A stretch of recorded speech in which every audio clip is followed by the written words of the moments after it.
1983 United States Football League Championship. So they enter the second season as the Kings of the Hill. Along the way toward that title, the Panthers played the Oakland Invaders twice. They lost in the regular season to the Pacific Division champions, but they beat the Invaders in the playoffs. Today, live from Mesa, Arizona, the Invaders and the Panthers meet again. It's the final preseason tune-up before the USFL. Preseason game. There is Otis Brown, the receive man for the Oakland Raiders, and Novo Bojovic of the Michigan Panthers will kick off to get this game started as the Oakland Invaders won the toss. And Bojovic will kick off to the Invaders. Otis Brown and Eric Jordan are deep for the Invaders. And we are underway. High end over end. Coming down to Jordan at the 8. He's got some room to the right side, but a big hit in there.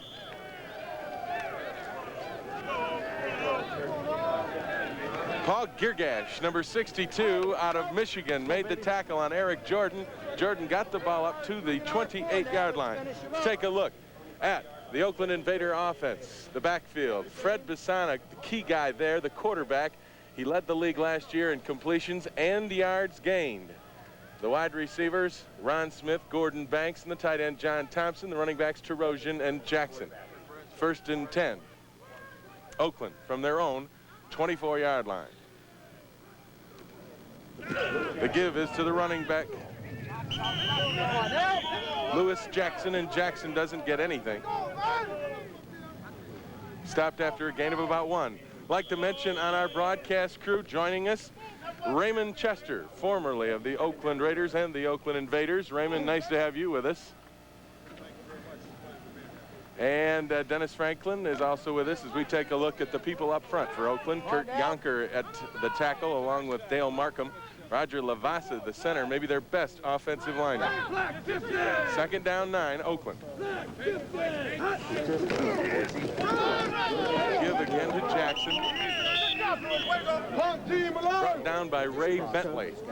After a gain of about 3, it'll be about a 3rd and 5 for Oakland. Jimmy, you could see on that last play that Michigan shifted into a 4-down defensive line setup, particularly because it was 3rd and long. As we take a look at the Michigan Panther defense, those are the people up front. Paget, Puha getting the start in the middle. Oliver Davis, Chapman, Greenwood, and Arnott are the secondary people. They were the starters from a year ago. There are some changes up front. We'll get to those later as Oakland looks at a 3rd down and 5. Vasana back to throw. Over the middle, and he hits Lewis Jackson. Jackson fumbles. The recovery made by Michigan. Michigan takes over. 99, Ronnie Paget comes up with a football as the pass was complete to Lewis Jackson out of the backfield over the middle. He got enough for the 1st down, but was hit, and Ray Bentley caused the fumble. Paget came up with it, and Michigan gets a big break as they take over inside the Oakland 40-yard line. You're going to see the Panthers showing a blitz, and Oakland comes back. They've got Lewis Jackson, number 31, coming out of the backfield on the delay pattern, and Ray Bentley, number 50, right there, puts the crushing hit on him, and as he goes down, he fumbles the football, and Michigan comes up with the turnover. Bentley, as you might recall, was the leading tackler for the Panthers last year and was always where the ball was, Jimmy. He was the kind of guy that always came up with the key play for the Panthers on defense. Michigan looking at 1st and 10 now. Bobby Hebert, the quarterback, his first action since ending his holdout a week ago. The running backs, and Hebert goes back to throw. Looking out to the sideline to Frank McClain, and that's Derek Holloway. Derek Holloway, he makes the reception as Michigan opens up on the air. Goes to Holloway. Kenny Daniel in there to make the hit on Holloway. Take a look at the Panther offensively. Bobby Hebert, the big story today. How rusty is he from that layoff? Lacey and Williams, the running backs. Holloway, Anthony Carter will not play today. He is home because of an illness in his family, and Mike Cobb, the tight end. Up front, Chris Godfrey, Jeff Wiska getting the start for Tyrone McGriff, Radloff, the center, Dornbrook a guard, Tony Osmond starting for Ray Penny. Penny has been injured as the Panthers have had a series of injuries here in this preseason. Michigan 1st and 10 after the completion. They give in the middle to Lacey. Lacey gets a yard, but it looked like Holloway, left side wide receiver, jumped the gun and was offside. Jimmy, we might talk a little bit about that offensive line of the Panthers. There's a lot of substitutes in there, a lot of people banged up. Ray Penny is not playing today. Chris Godfrey is out. So, you know, there's a lot of new faces in there, guys that want to make that football team. Well, the offensive line will look at these people for Oakland. Monty Bennett at left end. Dave Browning in from the Oakland Raiders of the NFL will be the right end. He is supposed to do a good job at solidifying that defense. But the strength, the linebackers, McClanahan, Plummer, Manamaluina, and David Shaw. The defensive backs, same ones that started for Oakland last year that took them to the Western Division Championships, Daniel, Martin, Quinn, and Duncan.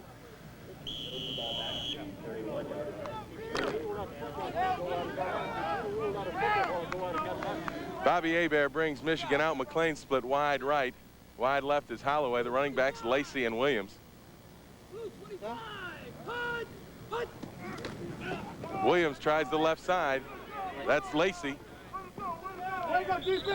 Derek Martin over there coming up from the right cornerback spot makes the tackle. Lacey may get about 3. Just a simple off-tackle play. You'll see Ken Lacey here decide to take it outside. You're going to see number 29, Derek Holloway, trying to get a block downfield, but there was too much penetration by the Oakland defense. You see Frank Manuyuna. we number 54. What's his name again? Frank Manuyuna. That's it. He is out of Samoa and out of Washington State, I believe. San Jose State. A good linebacker, but a tough name.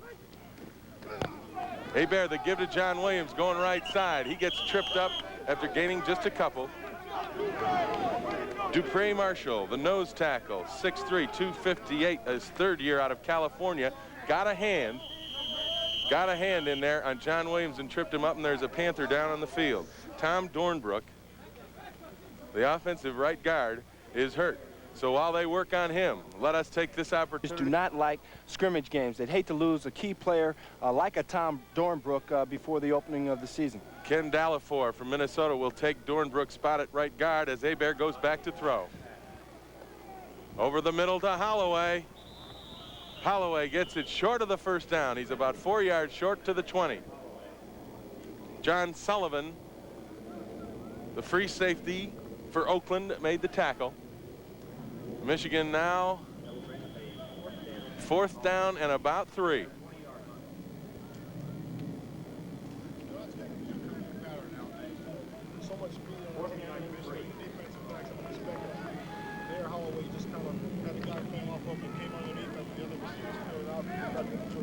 Thank you. That was Raymond Chester. Raymond Chester joining our broadcast. Raymond, last year's United States Football League Man of the Year for the Oakland Invaders. Now Hebert looking at 4th and 3, and Michigan goes for it. Oklahoma, they come with a blitz pass to McClain, hit him in the hands, and he drops it. Frank McClain got open, but he dropped the ball as Kenny Daniel on the coverage knocked the ball loose, and Michigan loses a golden opportunity. It's 4th and 3. Well, they go for it and don't get it done. The real problem here, you get a blitz, a safety blitz by Marcus Quinn, number 40, and he put a lot of pressure on Hebert. He got rid of the ball quick enough, but I thought it was dropped, Jimmy. Should have been caught. Hebert in the early going, 2 of 3 for 17 yards. Not bad for a quarterback after a first week. Oakland now takes over on downs.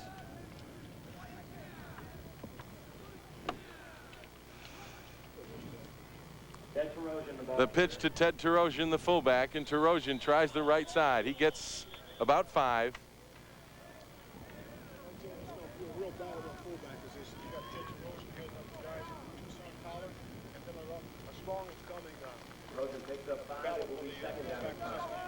Another number change on the Invader roster. Morris Bradshaw is listed at gain of 5 yards on the play. The tackle made by Ronnie Padgett, the defensive left tackle in the 3-4 alignment for the Michigan Panthers. 2nd and 5. Invaders from their own 25. Wide right is Bradshaw, the I-backs. The give is to Lewis Jackson. Jackson cuts back, and he may be close to the first down.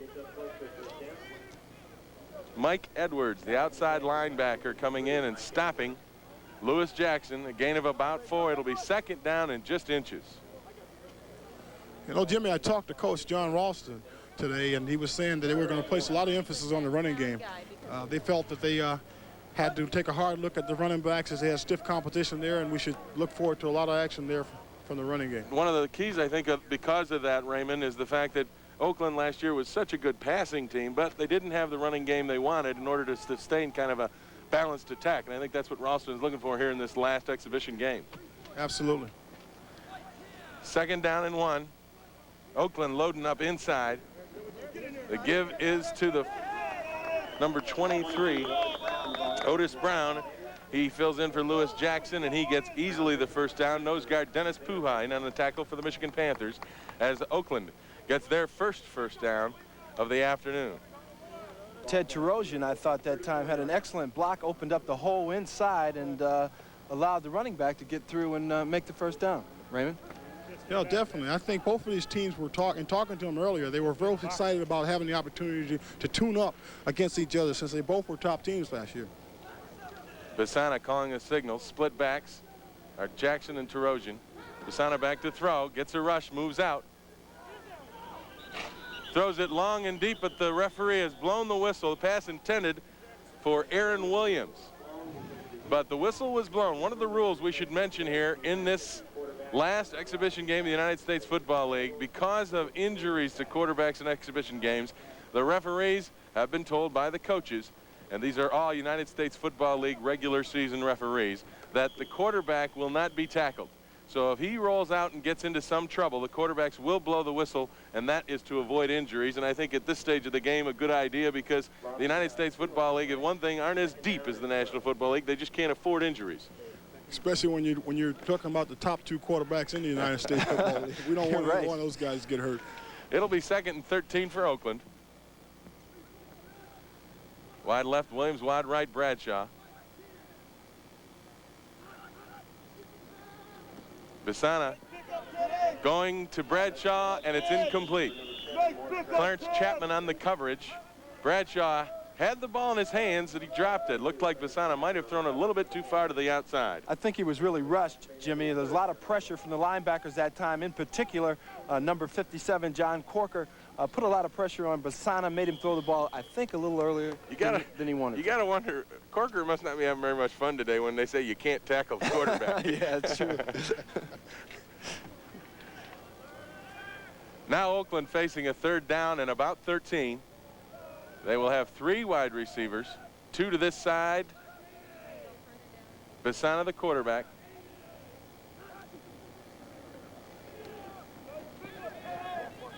Going over the middle to Bradshaw. Another good defensive play by Clarence Chapman.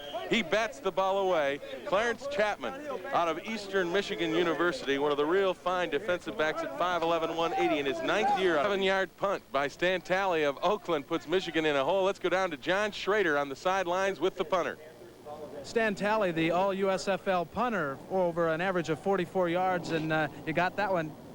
Yeah, I hit it pretty good. It's just good to be out here and get a little live competition before our first game. They didn't even bring in a punter to try and compete with you this year, did they? No, I think they felt pretty good about our kicking game last year. Kevin and I, we thought we did all right, and they might have brought somebody in before we got here, but we were the only ones here when we... Okay, thanks, Stan. Jim? Thank you very much. John Schrader out of KICU in San Jose joining our coverage for this United States Football League game. And Michigan got a good play from the 1-yard line as John Williams took it out 9 yards and tackled by Marcus Quinn. But the Panthers out of a hole now as Bobby Hebert brings them up 2nd down and 1.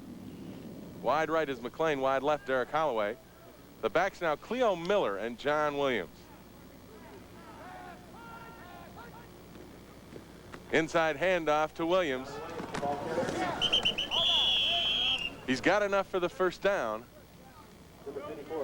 Frank Manamalawana and Gary Plummer in there on the stop, as those 2 inside backers, Raymond Chester, are outstanding players for the Oakland Invader defense. Jimmy, yes, they are. I'll tell you, but so much has been mentioned about the tremendous passing game of the Michigan Panthers with Hebert and Anthony Carter and Holloway. But I'll tell you, I have just so much respect for that running game. Williams and Lacey, along with the Cleo Miller and Terry Miller, the backup.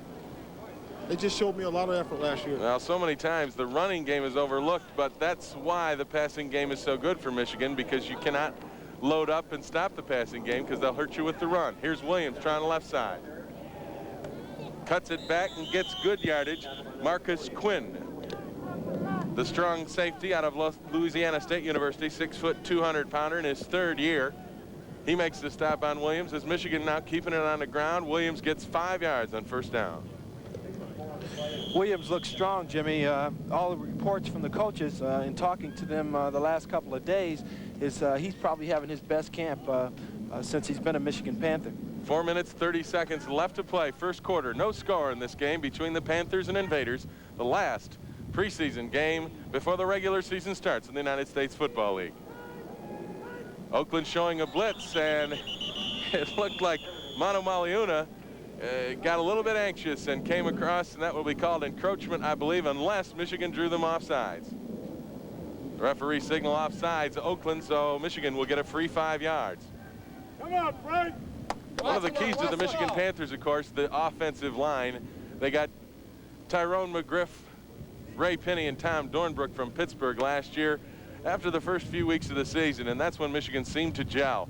Now we've got some injuries up there with McGriff gone, Dornbrook injured in this game, Penny nursing a bad elbow, and the offensive line is a question mark. Not necessarily how they play, but how healthy they'll be as the season starts. And for Michigan right now, they're taking a look at those second-string kids who may have to come in and do the job early going in the season. Split wide right for the Panthers is McLean, wide left is Holloway. Cleo Miller and John Williams, the running backs. Hebert calling the signal. Back to throw. Throws over the middle, it's intercepted. Oakland intercepts Gary Plummer, inside linebacker, as Bobby Hebert threw the ball into a crowd, and the Oakland Invader defensive middle linebacker, 6'1", 228, his 3rd year out of California, comes up with the interception. Dennis and Raymond both. Could it be the rustiness of Hebert? Well, I think he had a bad read here, Jimmy. He threw the ball in a crowd. He should never have thrown it. Plummer was all over the tight end that he was trying to throw the ball to, and I just thought it was a bad read. You know, Dennis also in all fairness to Bobby, he had tremendous pressure up the middle. As a guy right in his face, I think caused him to release the ball a little before he wanted to. So the turnovers are even now. Michigan with 1 and Oakland with 1. Oakland takes over. Wide left is Bradshaw, wide right is Williams. The give up the middle to Lewis Jackson. As Oakland, as Raymond Chester stated earlier, is looking very hard at their running game. Dennis Puha, the interior middle guard, makes the stop. Puha filling in for starter David Tipton, who has a pulled hamstring and will not play today. He's got to turn it way up to hear the announcement. I'll tell you right now, Jimmy, it looks like Michigan is winning the battle up front, both offensively and defensively. They're getting a good push up the middle in their running game, and they're stopping the push of the Oakland offensive line. One of the big additions to the Michigan Panthers, of course, is number 79, the right defensive end, Larry Bethea, who is an outstanding player out of Michigan State and the Dallas Cowboys. 2nd down 9. The give again to Jackson, and Corker and Bentley in on the stop, as there isn't much going in the interior line of the Michigan Panthers. And one thing for sure, Jimmy, if you're going to run the football, you certainly don't want to run it toward Bethea and Corker, both on the same side. Corker being the most valuable defensive player last year, and now with the addition of Bethea on the same side, that's going to be an increasingly strong side for the Panthers. I would think that Oakland would want to run the ball the other way. Oakland may have to go up top here. 3rd down and about 7. Pisana calling the signals. Straight drop back. Throws over the middle, and it's caught. Ted Terosian, the fullback, out of the backfield. Gets the first down and inside the Michigan 10-yard line. Robert Pennywell in on the stop, as Terosian earlier in the game went out on a crossing pattern underneath.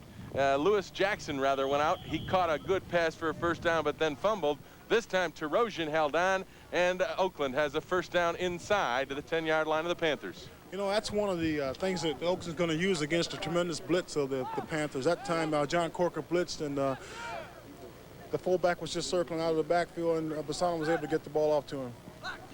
That's one of the things you can't do against a veteran quarterback like Pisana, who's reads real well and gets rid of the ball quick. Give to Jackson going right side, and a great play over there by safety John Arnaud, as Jackson tried to turn the corner, and there again, Raymond Chester, we see the speed of the Michigan defense. It looked like he had room to get to the corner, but John Arnaud came up and forced him back inside and made the hit. That was a great play. I'll tell you, Lewis Jackson's got pretty good speed and power himself. He's a weightlifter, and that was an outstanding defensive play. I'll tell you, it's indicative of Michigan's defensive play toward the latter part of the season last year. They'll give Jackson a yard. It'll be 2nd down and goal from the 5. Basana calling signals. Wide left, Bradshaw. Wide right is Aaron Williams.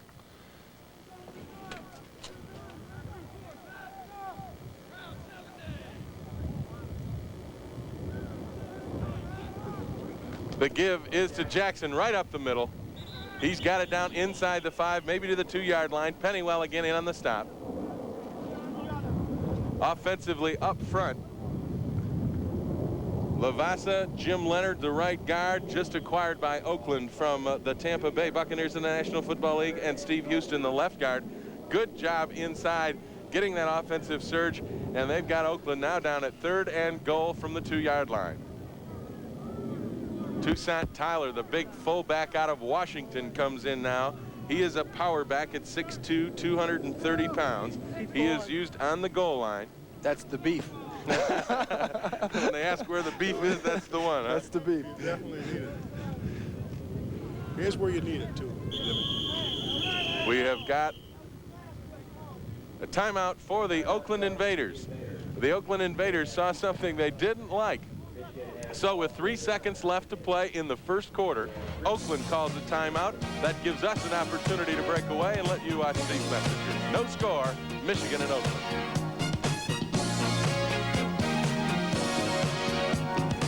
A 3rd down and goal from the 2-yard line. Lewis Jackson, number 31 for the Invaders, is the leading rusher at 7 carries. He has 16 yards. And now with Terosian and Jackson in the game, they've taken Toussaint Tyler out of there. They're in a power formation. Basana calling the signals. Looking to throw. Into the end zone, and it's complete for a touchdown. Number 82, John Thompson, the tight end, scores as Oakland crosses Michigan up a little bit, running a power formation, and Basana runs the play action fake and goes to the tight end. You know, Oakland is noted for doing this type of thing down close to the goal line. I was attempting to try to tell you to look for something like this, either a rollout by Basana or a play fake, and then looking for the tight end coming across in a crossing pattern. No question, the play fake to Lewis Jackson, number 31, by Basana was the reason why the tight end was so wide open. There was nobody even around him, and I give credit to Basana with a great fake up the middle, which made the play. And a good call by John Ralston from the bench on the play action. Kevin Shea in to attempt the extra point. Puts it up, and it is good, no flag. So Oakland, on the last play of the first quarter, draws first blood against the defending USFL champion Michigan Panthers, and Oakland leads 7-0. We will be right back with the second quarter after we pause for these messages.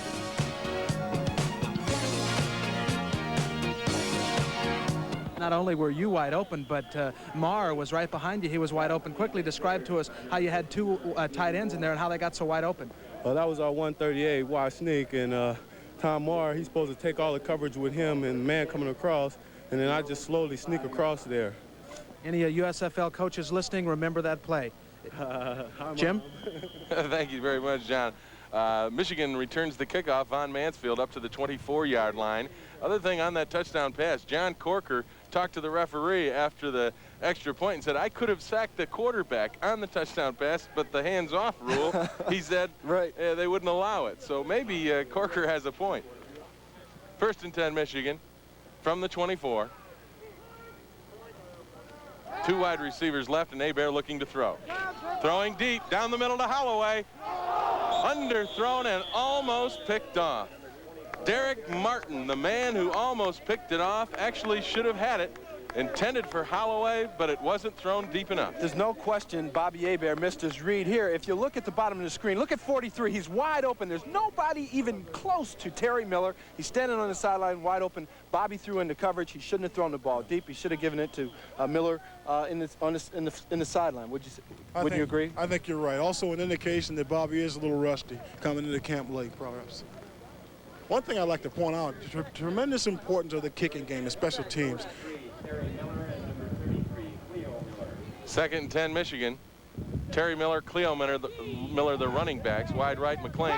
Wide left, Holloway. The give on the draw. to 33, Cleo Miller, and he fumbles, but the ball's picked up and fumbled again by Holloway. Now it's thrown out of bounds, and Oakland has recovered. Cleo Miller on the draw play had good yardage. He was stuck by Fred Williams, the strong safety, and he fumbled the ball. Miller, a veteran of the Cleveland Browns, couldn't hold on. The ball bounced near the sidelines. Oakland got it after Derek Holloway had a chance and missed it.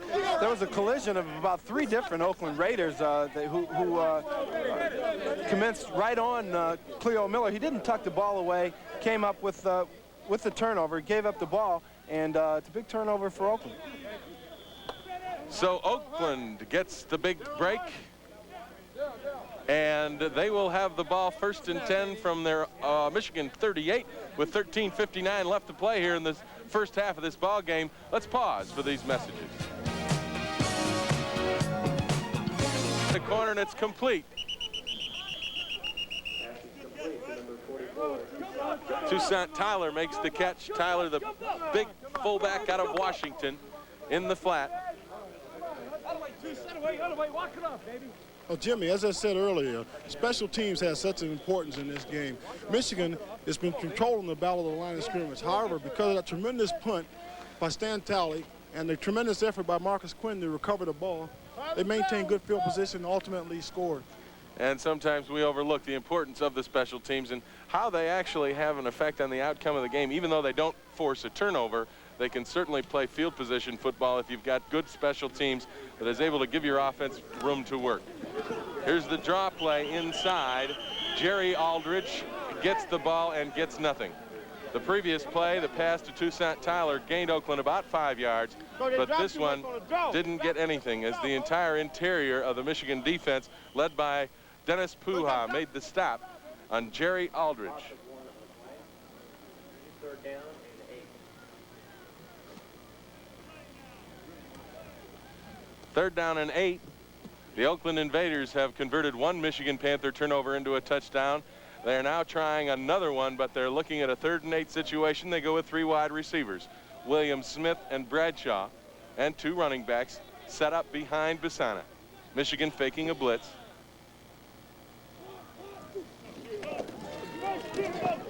Bisana goes to the sideline, and it's underthrown, intended for Bradshaw. And once again, John Corker came in there from his blitzing position at a linebacker, and I think old Cork might be upset at no hands on the quarterback because he gave Bisana a heck of a shot. Yeah, that's his claim to fame, is being able to tackle those quarterbacks.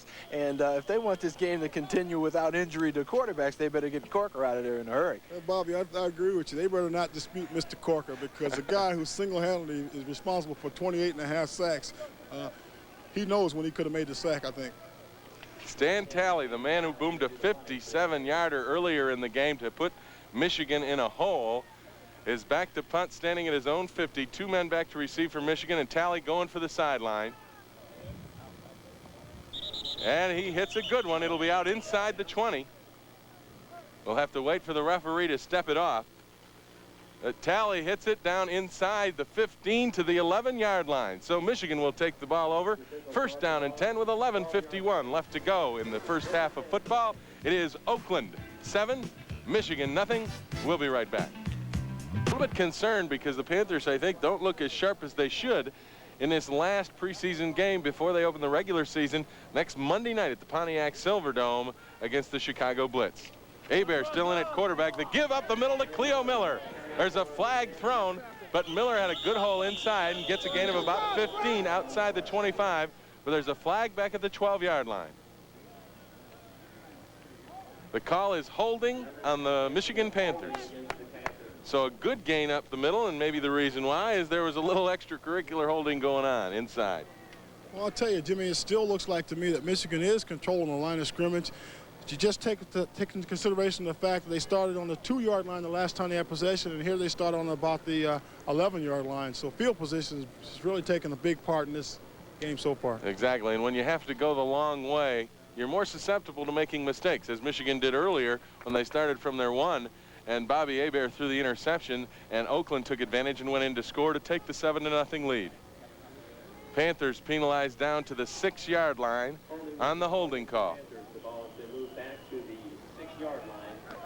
take a look here and see if Wayne Radloff, number 55, might be holding inside. It's a quick trap, and you see Terry Miller there, number 43, hit the hole real fast, and that's the reason why the play worked, is the speed with which Miller hit the hole. The give to Terry Miller again in the inside. This time he doesn't get nearly as much. Miller gets the ball to the 15-yard line. I'll tell you, Jimmy, you know, a play like that, a penalty like that is so demoralizing to an offensive team, especially when you have field position like that. It really takes a lot of steam out of the players. Dupree Marshall in there for Oakland on the stop of Terry Miller, as now the Invaders come in with their nickel defense. And the Panthers are looking at 2nd down and 15 from the 10.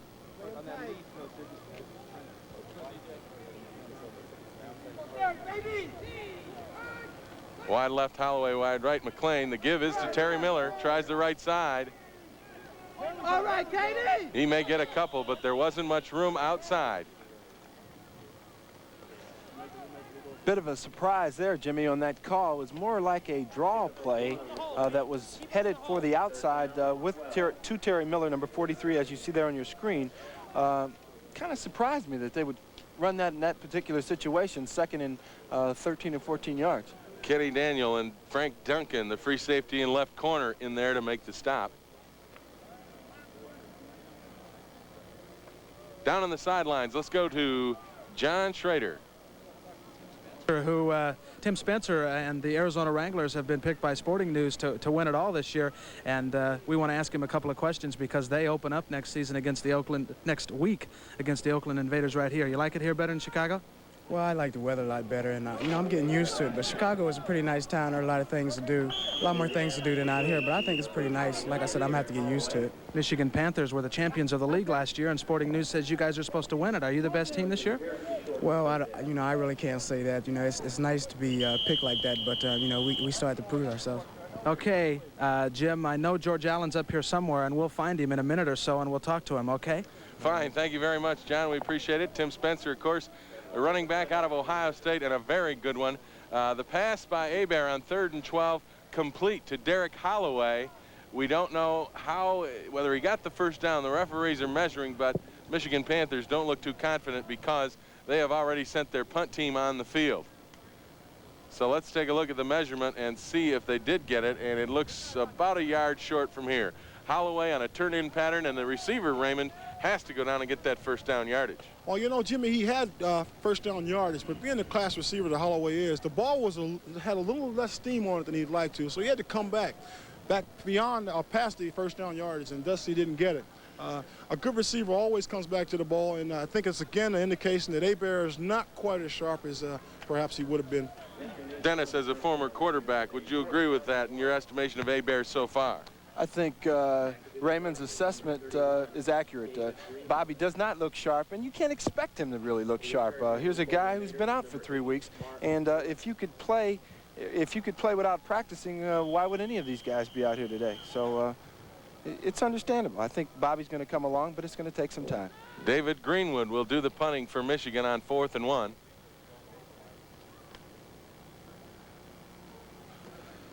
Greenwood, a high, beautiful spiral, and it drives the Oakland receiver back to his own 20.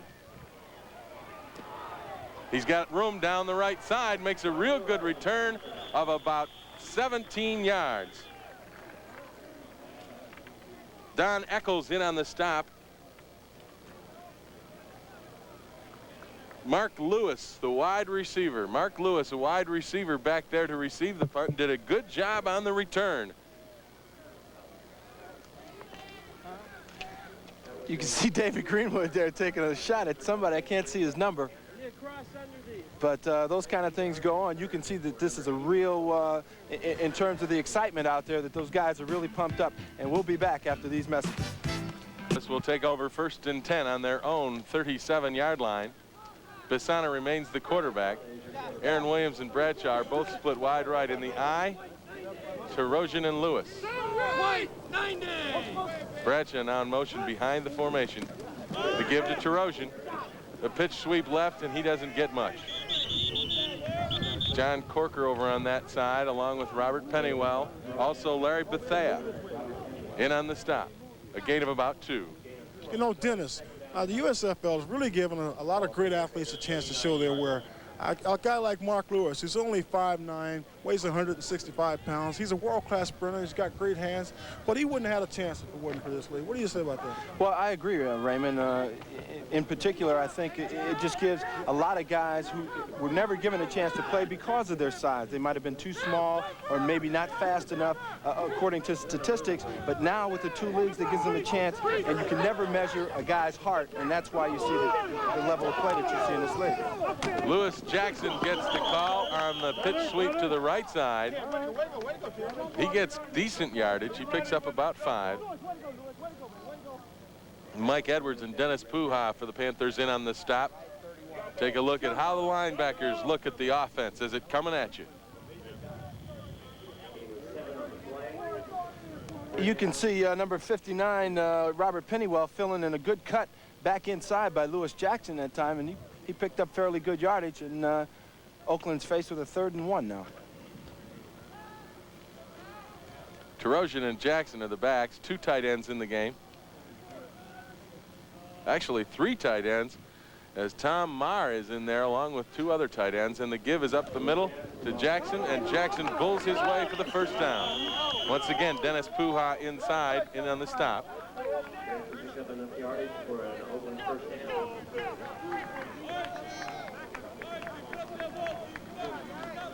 It'll be 1st and 10 Oakland.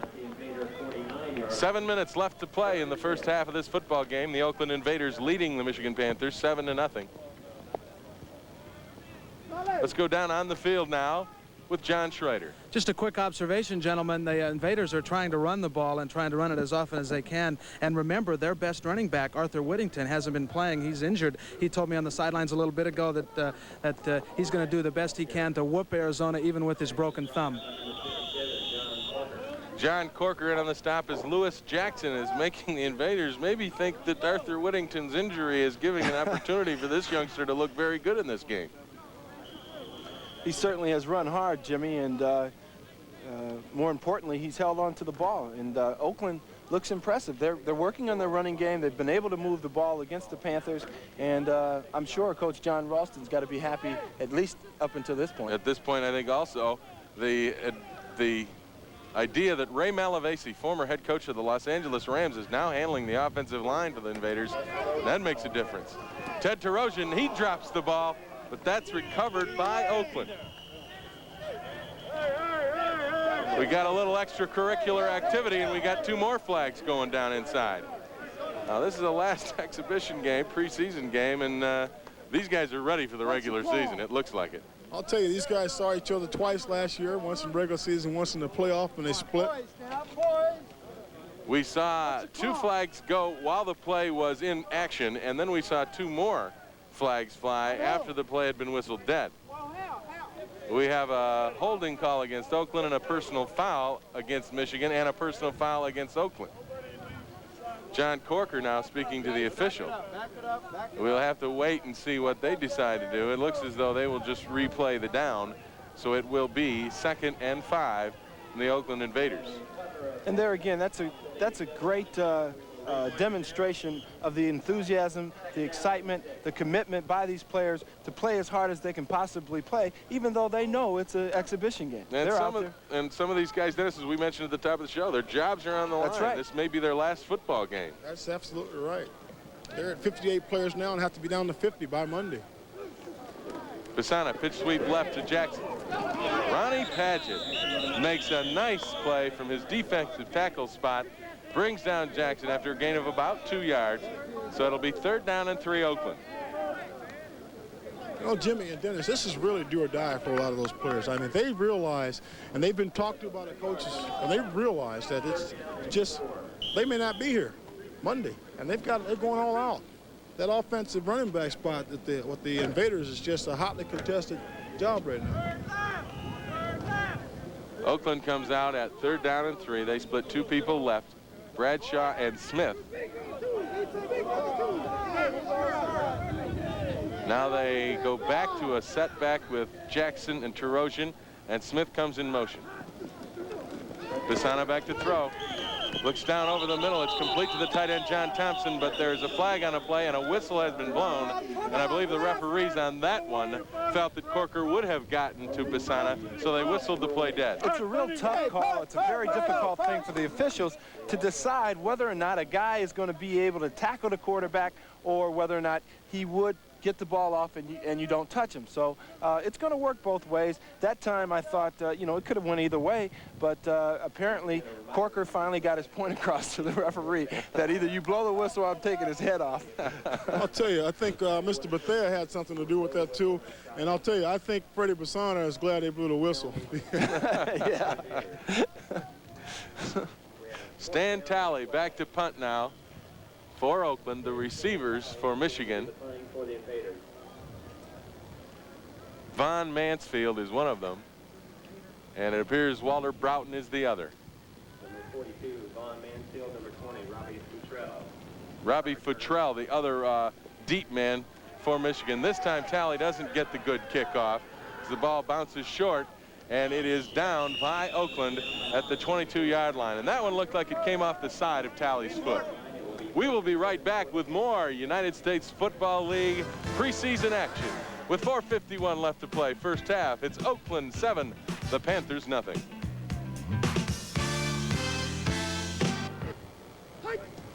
Hebert looking to throw. Come on, come on! Scrambling right, and the ball almost, it is intercepted, but they will rule Hebert was sacked.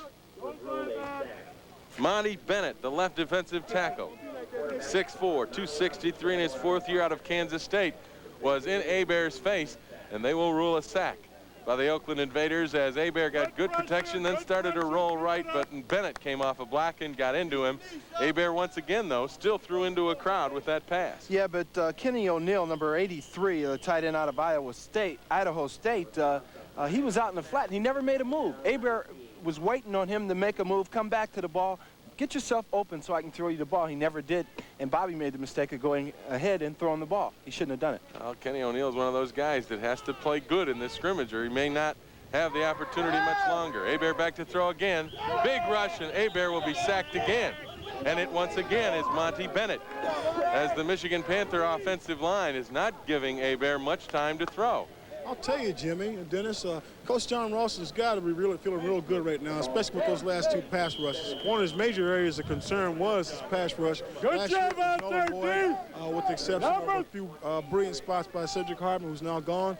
And Monty Bennett's coming on pretty good there. I think Ralston's got to be impressed. And the addition of Dave Browning, number 73 at the right tackle, has got to help that pass rush for the Invaders. Absolutely. He's got a lot of experience and a lot of know-how there and how to rush the passer. Michigan now looking at 3rd and 23.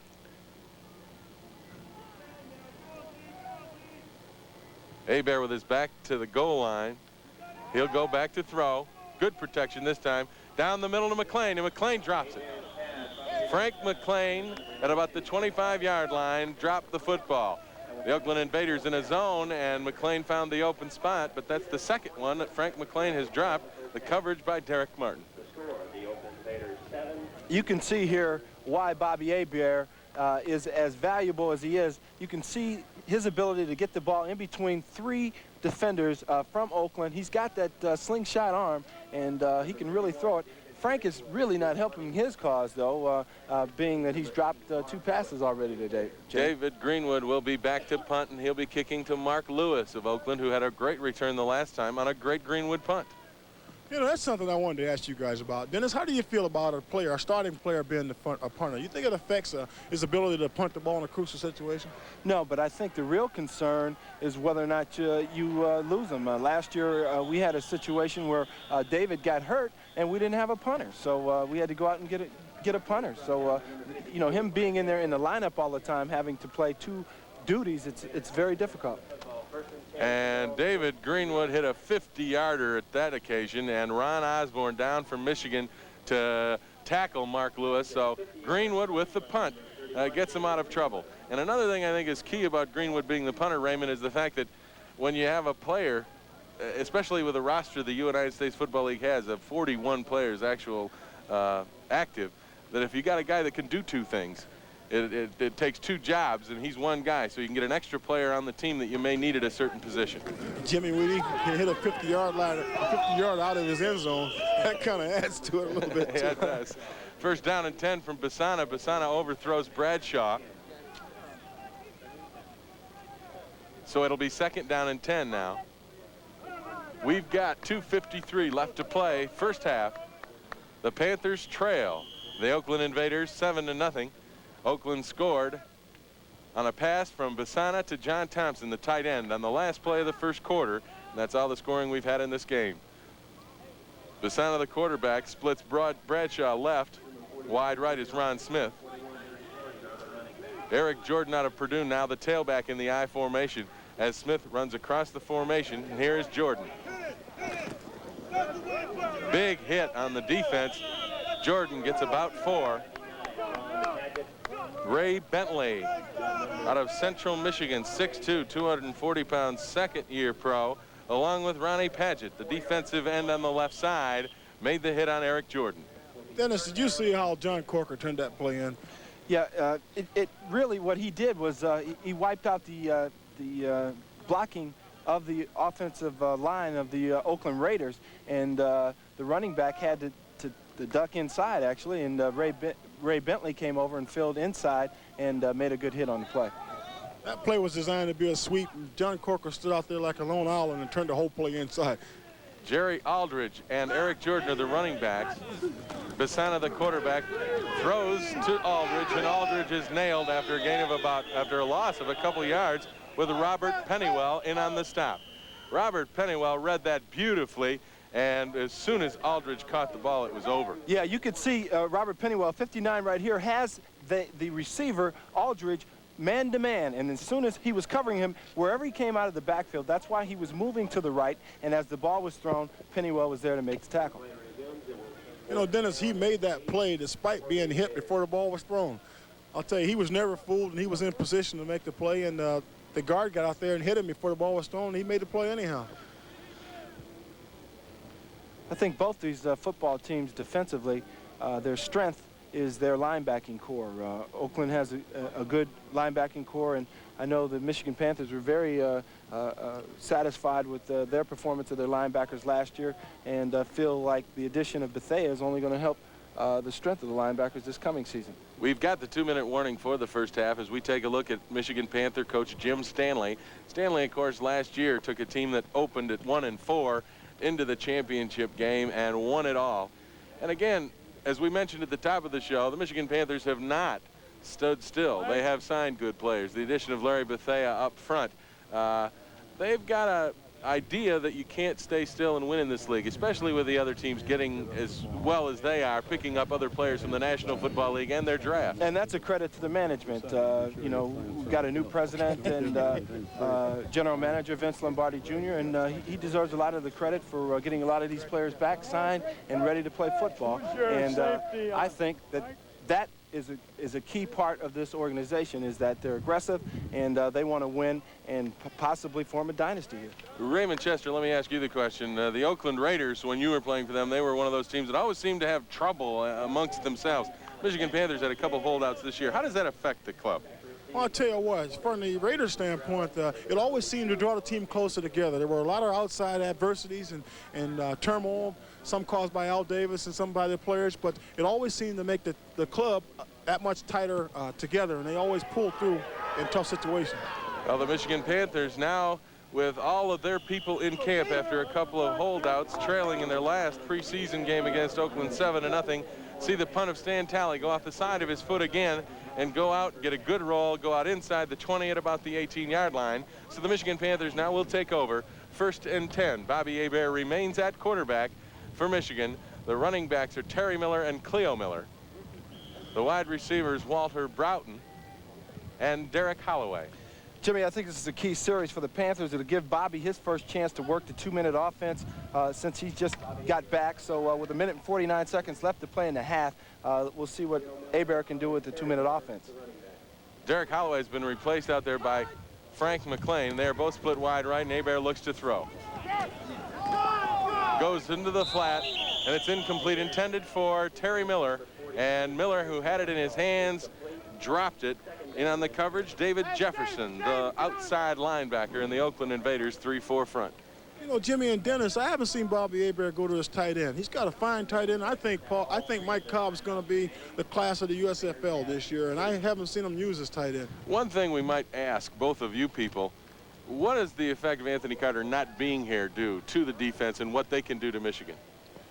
Well, go ahead, Dennis. I'll let you answer that. Well, I think it's obvious that Anthony Carter is going to change your offense. I mean, you're talking about one of the premier wide receivers in all of football, and a lot of times it's going to cause coverages to double up on his side, leaving open a guy like the tight end or the weak side receiver. So certainly his not being here is felt. Hebert tries to go to Cleo Miller in the flat, and that one also off the hands of Miller. So it will be 3rd down and 10 now as the Panthers see their receivers dropping a lot of passes here in this game. I'll tell you, that's not an impressive sight, being a receiver or having been a receiver. I'll tell you, there used to be a sign in the corner of the end zone of the Oakland Coliseum, and it had a big number 21 painted on it. It said, "Speed kills." And I'm talking about Cliff Branch, and I talk about him in relationship to Anthony Carter. I think the entire passing game is predicated on having that speed to score quickly, and everything else is built off of that. Hebert back to throw, 3rd and 10. Down the middle for McClain, and Frank McClain holds on this time as Michigan gets out of trouble and a 1st down at the 35-yard line. Again, Dennis, the opportunity for Hebert to show us his arm, throwing it between 3 receivers as McClain found the open spot in the zone. Jimmy, there's no question in my mind that Hebert is the class of the league in terms of being the quarterback. And he can do so many things, and he's so young, and it's so important to have him in camp and have him out here starting to demonstrate his skills. But the play is going to be called back because number 75, Tony Osborne, was holding. Well, you got a bunch of young guys in there playing the offensive line. You got 3 offensive linemen starters that are not playing, and those guys are just anxious to make a team and show well. They know that only maybe 1 or 2 of them is going to make the squad. That might be a reason for some of the penalties in the offensive line. And Michigan now faced with a 3rd down and 20 as Hebert brings them out wide left, goes McClain, wide right is Broughton.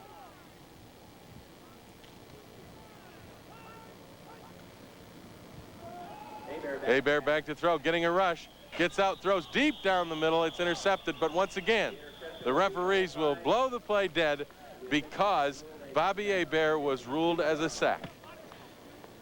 Monty Bennett was there once again to get a hand on Hebert, and again, the offensive line we talked about, the importance of protection and good coverage in the secondary. Yes, it is, Jimmy. Here you can take a good look. You can see the zone defense with 3rd and extremely long yardage.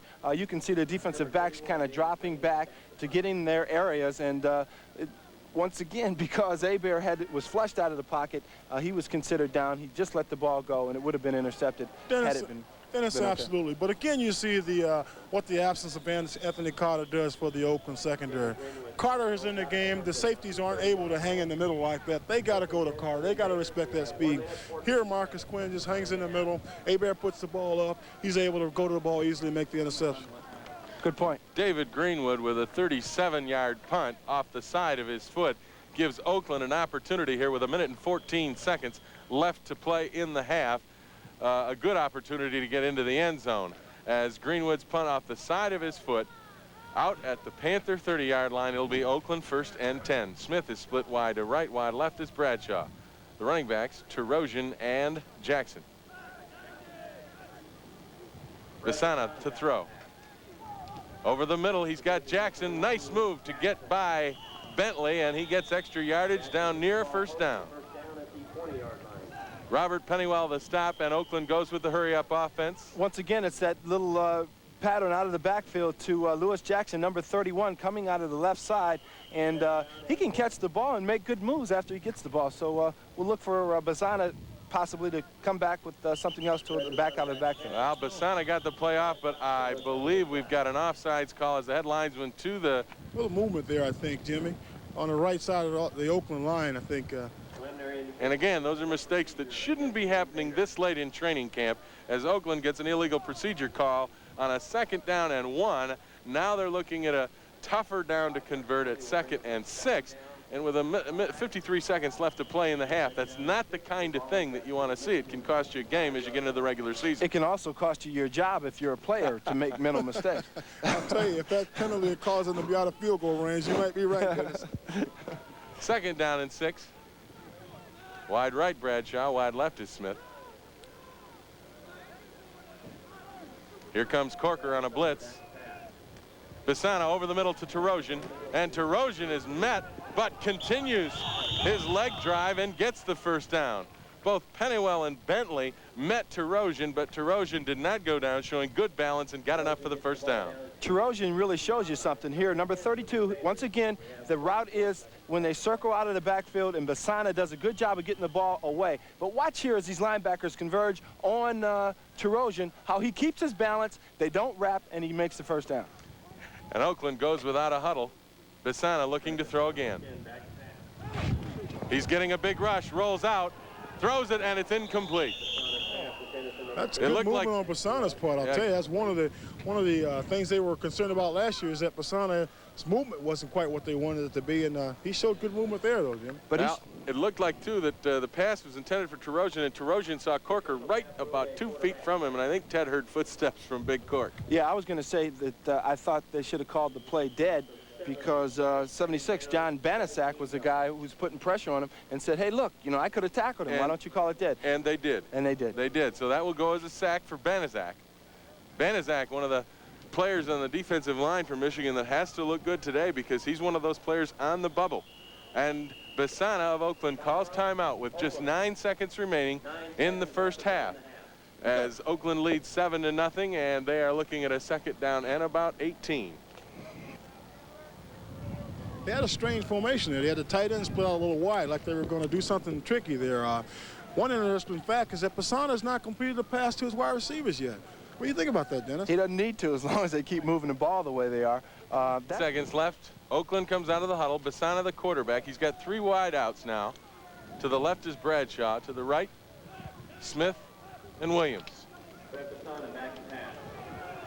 Going deep to the end zone to Bradshaw, and Bradshaw is not there, as Bisana really just threw it away. With 3 seconds left, it looked like he talked to John Ralston on the sidelines, and if nobody was for sure open, Bisana was ordered to throw it out of bounds, throw it away, and get the field goal team on the field. Good thinking. Take 1 shot for the 6, and if it's not there, then let your kicker come in, Kevin Shea, and put 3 additional points on the board. I think somebody had their signal screwed up there. It looks like Bisana was looking for Bradshaw in the corner of the end zone or some kind of out move, Dennis. And Bradshaw just went down and hooked in the middle, and there was a back quite near him. So I think somebody had their signals crossed there. This will be a 40-yard attempt from the 30-yard line. We've got a flag on the play. The kick is wide right. If the flag is on Oakland, Michigan obviously will decline. We have illegal procedure against the Oakland Invaders, so that will be the last play of the half. Michigan declines the penalty, and at halftime, the Michigan Panthers trail the Oakland Invaders. Gentlemen, what do you feel about the first half? Well, for Michigan, I thought they made entirely too many mistakes. Coming into this game, we knew that the key was to watch Hebert's progress, to see where he is in terms of being ready to play, ready to start the season next week. And my evaluation of that situation is that I didn't think he was sharp, but it's understandable that he's not sharp because he's only been in camp for a week. Raymond, from the Oakland Invaders standpoint, they looked fairly impressive. You know, I was impressed. I think they have one advantage in that they have their complete offensive line unit in there intact, and that plays such a big part in the overall cohesiveness of the offensive play. Once again, I think the key, as we look at the teams, is how many of these players are going to have a job next week. And we will be back with a talk with Jim Stanley to find out how things... The Blitz and head coach Marv Levy is new. So is Houston and Oklahoma. The Gunslingers will play in the league's smallest stadium in San Antonio, just 30,000 seats. The Michigan Panthers are back. Bobby Hebert at quarterback. The Panthers look real tough in the Central. Over in the Eastern Conference Atlantic Division, the Philadelphia Stars are back, and with them comes the league's top rusher from a year ago, Kelvin Bryant. Bryant led the team to a 15-3 record.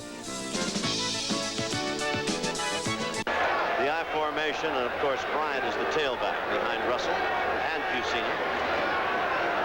On the sweep. Great defense by Oakland, and he may get away.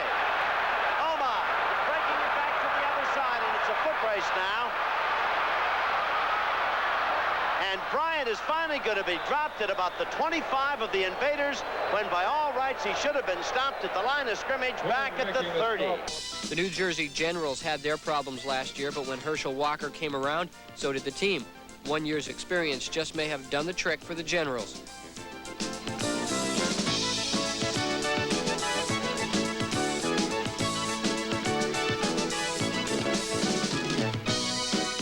The worst team in the Atlantic last year was the Federals. Washington looks to be the cellar dweller again.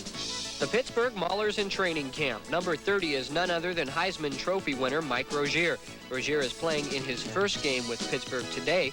That team is expecting big things from Rozier to help boost the Mauler franchise. In the Southern Division, Jacksonville and Memphis are new. New Orleans is old but used to be Boston. When the New Orleans team was Boston, the team wasn't very good.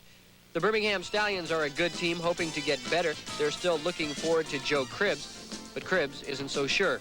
The Bandits have all the hype and fans in the championship in Tampa Bay this year. They hope to get the team here in the white jerseys a shot to play in the big one at home. And we will return to Mesa, Arizona, and our live coverage of the Oakland Invaders Michigan Panthers USFL game in just pro football in the Bay Area. They have been criticized within the USFL and by some members of the media for not spending the kind of money it takes to get better talent. But it can honestly be said, no team in the Bay Area has a better advertising campaign. Maurice Goldman is the Invaders' vice president for marketing. Each team and each owner knew that they were going to have to either go into this year with a much more beefed up marketing organization and be a marketing and promotion organization. And the franchise teams, the expansion franchise teams, knew that they were going to have to do that out of the blocks. One of the things that has people talking is this commercial. We're Oakland Invaders. Not the kind from outer space. We play professional football all over the place. We run the ball. We pass the ball. We're gone without a trace. We want you to see us. We'll save you a place. So call us up for tickets. Or I'll break your face. By both teams, not a whole lot of action. The ball has not really moved that much. You've seen a lot of 3 downs and kick. As far as I'm concerned, what do you think, Raymond? Well, I think that's partially true, Dennis, but we have to keep into consideration that it is preseason and both teams are going to see each other again later on in the season. I think both teams can assume that they're being scouted heavily by their upcoming opponents. Oakland will be players. Might be an indicator as to why the action hasn't been what it will be when the season opens. We are efforting to get Jim Stanley on the sidelines, but we've had some technical difficulties with our microphone down there, so bear with us. We are still working on a sideline microphone from John Schrader. Right now we are underway in the second half as a high end-over-end kick comes down and is fumbled over there by the Michigan Panther receiver, Von Mansfield. I think that's got to be Coach Stanley's biggest concern right now is the turnovers and the penalties that his team is experiencing right now. I think on the other hand, John Ralston has to be most impressed by his the pass rushes getting out of his defensive line and the pass protections getting from his offensive line. We've got a new quarterback in the game for the Michigan Panthers. As Bobby Hebert saw just 1/2 of action in this last preseason game. Now the Panthers go with Whit Taylor. Whit Taylor, the backup to Bobby Hebert, along with the running backs Lenny Patrick and fullback Curtis Brown. The give is to Patrick, right side. Pops through a nice hole. He'll get about 6 yards on the carry. Brought down by Tim Lucas. Okay, let's go down now to the sidelines, and John Schrader, he's got the sack man with him. Michigan Panthers. John Corker was one of the Michigan Panthers who was really fired up early in the game. And did you give Basana some trouble there and try and get your teammates with it? Well, I tell you, we're trying to swarm and play the kind of defense that we've been known to play, and things were looking pretty good in the first half. They did a couple things on us. we've readjusted here for the second half, and we're going to go out there and try to do the best we can here. Some people might say that John Corker is a wild, crazy football guy. It's just a matter of being intense all the time when you're out here, isn't it? Well, when it's time to go to work, you got to work, and so you might as well have fun working. Okay, John, thanks a lot. I appreciate it. Jim? Thank you very much, John. As Lenny Patrick gets his second carry, he was brought down by Marcus Quinn of the Invaders. The Michigan Panthers now facing a 3rd down and 3. Whit Taylor in at quarterback, replacing Bobby Hebert. The wide receivers, Walter Broughton to the left, to the right, Fred McLean. Taylor back to throw. Over the middle, and it's dropped. It is dropped by Walter Broughton. Once again, a Michigan Panther is open over the middle, and Raymond Chester, as you said earlier in the first half, drop passes got to be a big concern for the Panthers now. Yeah, Jimmy, I kind of think now at this stage the guys might have the plane ride home in their mind. You know, they've been in training camp for a month or in some cases longer than a month, and I think that they might be a little more concerned about getting home in the season opener than they are about this preseason game. Michigan now forced to punt, 4th down and 3. David Greenwood back. 3 deep receivers for the Oakland Invaders. Greenwood booms this one, high spiral. Mark Lewis takes it at his 21. Gets a good move outside and gets a little yardage before Ray Bentley gets down to make the hit. And again, we've got a whistle on the play as maybe some extracurricular activity over there. Bentley put a good hit on Mark Lewis, and it looks like Lewis isn't very happy with the extracurricular activity after the original contact. Again, these guys are fighting for jobs, and I think right now, the way the Panthers are playing, there might be some frustration in there. Well, Ray Bentley is not one of the guys fighting for his job, I can tell you that. Fred Bassana for Oakland will continue at quarterback for the Invaders. Wide left is Bradshaw. The tight end, John Thompson, now flips to the right side. The running backs go to the I, Jackson and Terosian. The give is to I-back Jackson. Tries the middle, doesn't get much. A gain of maybe 2. Paul Geargash in on the stop. Geargash, a rookie out of the University of Michigan, 6'1" and 215. You know, Jimmy, a lot of games sometimes are being played amongst the coaches in a scrimmage like this. Perhaps Stanley may have said to Ralston, well, I'm going to put in my subs to begin the second half, and then you come back and you find the Oakland Raiders or the Oakland Invaders still have pretty much their starting lineup in there. I wouldn't be surprised to see Michigan come back and put some of their starters back in when they get the ball. The Michigan defensive front is a little bit different as Terosian catches a pass in the flat. Once again, it's Geargash in on the original hit and backed up there by Marcus Butts, who comes in to make the hit also. As Michigan's defensive front has changed somewhat. Dennis Puha remains the middle guard. Marcus Butts, number 91, is the left tackle. The right tackle is number 83, Jay Hayes. The linebackers are Paul Geargash and I believe Will Coakley. We will check that when they break out of their defensive huddle. Geargash and Coakley are the interior linebackers. You know, one thing, fellas, I was talking to Coach John Ralston, and he was saying that he had an extremely healthy camp this year. They had very few injuries, no major injuries, and I think that's a factor in this game today. 3rd down and 1 for Oakland. The give is to Jackson, and he doesn't get it. He doesn't get it as Michigan's defense comes up big. And it appeared to be number 58, Will Coakley, from his inside linebacker position. It makes the hit and stops Oakland from getting the 1st down. Good penetration by the Michigan Panther interior line, and Coakley 90 there, Dennis. You're right. He forced that play. He just. Carlton Rose out of Michigan, another rookie at the linebacker spot behind Mike Edwards, who played the first half. And Rose has looked good in this preseason and did a good job on that play as Oakland is now forced to punt. Broughton is deep. Talley's kick, a long spiral, a line drive, but it gets over Broughton's head. He takes the bounce, and then it is knocked down by Marcus Quinn, but he knocks it into the end zone, so it will be a touchback. And Michigan will take over as Stan Talley almost hit another beauty to nail Michigan into a hole. We'll be back with more third quarter action with 10:49 left to play in the third quarter of this USFL game. It really did, Jimmy. He just put it out there and let Holden Smith run under it. And this is exactly how you throw the deep pass for you youngsters out there looking to learn how to throw the deep one. And Holden Smith ran right under it, and big completion. And Oakland first down inside the 25 or 30-yard line.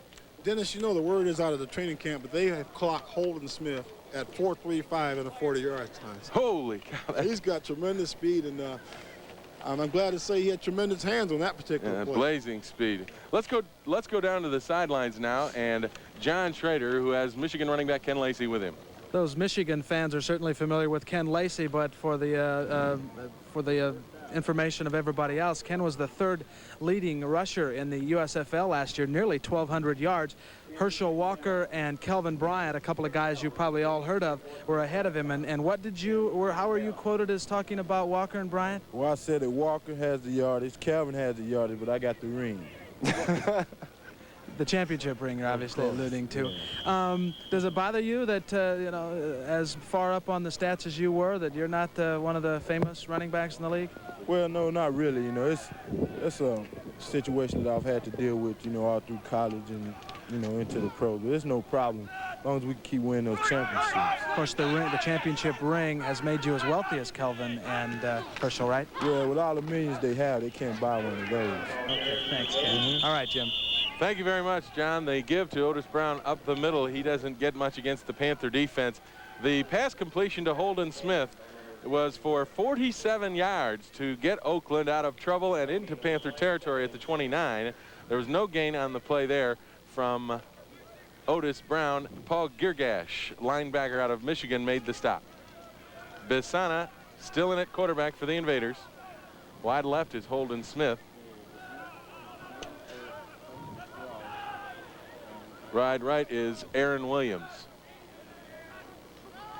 Bisana back to throw, rolling right. He's got room to run, but we have a whistle, and I believe they're going to rule it a sack, although nobody was near him. Maybe when he runs out of the pocket, they're ruling it a sack. Because they don't know how to control it. Once he leaves the pocket, it's only fair that if you're not going to let him be tackled inside the pocket, don't let him run around and create more time for himself if you can't tackle the guy. So that's a good rule. It's fair. And Bisana was mad at himself for running out of the pocket because then he realized that I made a mistake and I'm down. I think that conference at halftime between the two coaches had something to do with that. In the first half, the quarterbacks were rolling out and it wasn't going dead. But I think that conference had something to do with that. Yeah, the conference Raymond Chester is referring to. Jim Stanley and John Ralston, the opposing head coaches, did meet at midfield and talk about that rule protecting the quarterback. And I think they worked it out for the second half. And now we have another whistle. We'll have to wait for the referee on this one. And there is a flag thrown. Probably delay of game. It looks as though it is delay of game against the Oakland Invaders. We've got 4:14 left to play in the third quarter out here. Let's go down to the Michigan Panther bench and John Schrader. Ray Chester mentioned to me earlier, and he alluded to it in the broadcast, that Mike Cobb is now, with Ray's retirement, of course, the premier tight end in the USFL. How do you like those words from Raymond Chester? Well, I like them. I don't know if they're true. You know, I'm fortunate enough to have a good season go along with the championship season, and, you know, I hope I can do it again. When a tight end, when you look at a tight end and how good he is, you have to look at his numbers, which have been increasing a lot in pro football lately, but you also have to look at how he blocks. Is it still sort of 50-50 on the importance there? Well, I think it is probably from people who really know football. You know, most people look at the number of receptions a receiver has, and then they think that's what his productivity is based upon. But a tight end should be able to block, you know, because the running game helps balance out the passing game. Okay, Mike, thanks a lot. I appreciate it. Gentlemen? Thank you very much, John. Raymond, comments about Mike Cobb's comments? Well, I'll tell you what, I don't know about Mike Cobb's comments, but I'm commenting on Mr. Bisana's arm. I'll tell you, he showed me a real live arm so far in this game, and I've seen him stretch the ball out there as much as 60 yards in the air. That's pretty good. Raymond, are you a little surprised that they still have Bisana in the game? Is there a reason for that? You think he needs work, or why would you think he'd still be in this game? Oh, Dennis, I was talking to Fred earlier, and he said that he hadn't had a lot of work in camp. And I think the real reason is that there's not any sacks on the quarterback, so there's not really any danger of him getting hurt. The incompletion to Holden Smith forces a fourth down, and Stan Talley kicks a line drive. It will go out of bounds around the 10-yard line, and the Michigan Panthers will take over. And once again, the special teams of the Oakland Invaders put Michigan's Panthers in a hole as Talley knocks the ball out of bounds at the 10-yard line. And we will be back with more action with 4:03 left to play. The Oakland Invaders remain in front of the Michigan Panthers 7-0. 10-yard line. Whit Taylor remains at quarterback, replacing Bobby Hebert. The give to Lenny Patrick. He tries the center of Oakland's defensive line and doesn't get much, maybe a couple. You know, fellas, this is the first time, to my knowledge, that there's been any kind of telecast of a preseason event. What does that have to do with the marketing as far as the Oakland Invaders are concerned, and also the Michigan Panthers as far as ticket sales? Well, Raymond, I'll tell you, for the Michigan Panthers, I know that there are people on duty in the office right now, and for the people listening, they can call and still get good tickets by calling 1-800-83-CHAMP. And we've got several promotions that I've been told by the Vice President of Marketing, Jim Grossman, going on for the opening game. That's Monday night at 7 o'clock against the Chicago Blitz. There will be a commemorative poster given away that evening, and also a flag-raising ceremonies for the championship season of last year. Curtis Brown gets outside on the last play, gentlemen. He gets about 8 yards, but there was a flag on the play. The Panthers may be guilty again of some infraction.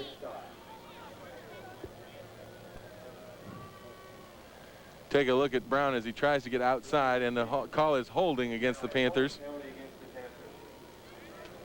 Well, that was a great stiff arm. Yeah, Frank Manumaluna got a shot of Curtis Brown's stiff arm, but that didn't do any good for him because the Panthers were detected holding. They are now back inside on the 5-yard line, their own 5. It'll be second down at 15. Taylor, the quarterback. Wide right is McLean. Wide left is Broughton. Here comes Oakland with a blitz. Taylor gets a hand on him. Monty Bennett, coming from his tackle position, gets a hand on Whit Taylor, and it will not be a safety, but the Panthers are now inside the 5 to the 2-yard line. That's 3 sacks for Monty Bennett. You know, Jimmy, Frank Manumalego says if you have trouble pronouncing his name, you can just call him Frank Johnson. Frank Johnson. I'm glad. I'm going to do that from now on. I think because you should have told me that at the beginning of the game. I am not from Samoa, and I have a little trouble with his name, but hopefully maybe they'll get him a replacement in there for him. Somebody named Smith. Whit Taylor back to throw. Goes on the draw instead of Curtis Brown. Brown gets it out to the 10-yard line, but it won't nearly be enough for the first down, so Michigan will be forced to punt once again, as the Michigan Panthers offensively have not been terribly impressive this afternoon in their last preseason tune-up before the regular season starts. You know, fellas, the Oakland Invaders are very excited about their home opener, too. I'll tell you, on March the 4th, they've got all kinds of promotions planned. I think their ticket number is 638-7800. For those of you who are watching and would like to participate in the Oakland Invaders home opener, they're expecting a sellout crowd, and I think their performance today is going to help them get that. And we might mention this telecast going back to the Oakland area in San Jose and also to Detroit on Channel 50 WKBD, as David Greenwood gets a beautiful kickoff taken by Mark Lewis at his own 40-yard line. Lewis is brought down by Don Eccles, number 88, and there is more extracurricular activity as David Greenwood. David Greenwood, the punter, and we talked about him earlier as a punter and as also a player. David Greenwood, I'll guarantee you, is about as competitive a young man as you'll find out there, and in any game, he's going to be ready to play. But you notice how it's always on a special teams play when all of these altercations happen.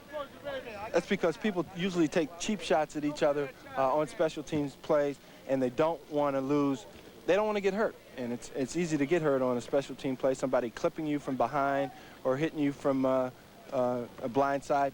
Well, the penalty is on Oakland. It will be a personal foul, so apparently Greenwood was retaliating for whatever happened to him by somebody in Oakland. In the meantime, let's go down to the sidelines and John Schrader for a report.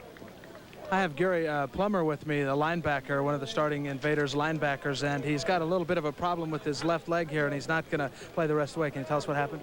Well, I was just going down on a sweep on the first quarter and just got a helmet in between the knee pad and the thigh pad, and it's a pretty bad contusion, and they just decided I probably could have played on it, but for a preseason game, they're going to kind of rest me for next week. You're going to play next week? Oh, definitely be there. Quickly here about all the fights and all the pushing and shoving. Is this a normal thing in a preseason game? Well, I think it's the culmination of probably 4 weeks in training camp. You know, you get a lot of guys fired up, and it's their, last one until they go home, so they're just a little fired up today. Okay, Gary Plummer, thank you. Jim, gentlemen, go for it. Thank you very much. Jerry Aldridge makes the reception from Fred Bisana, and it was Will Coakley, the inside linebacker, making the tackle. The gain of about 8 on the play. It'll be 2nd down and 2 as Bisana remains at quarterback. The running backs have changed. The wide receivers have changed for Oakland, but the pattern remains. When Michigan comes with the long blitz, the big blitz, the backs are circling out of the backfield and making good yardage underneath the linebacker zone coverage. Bisana now switches his tight end to the left side.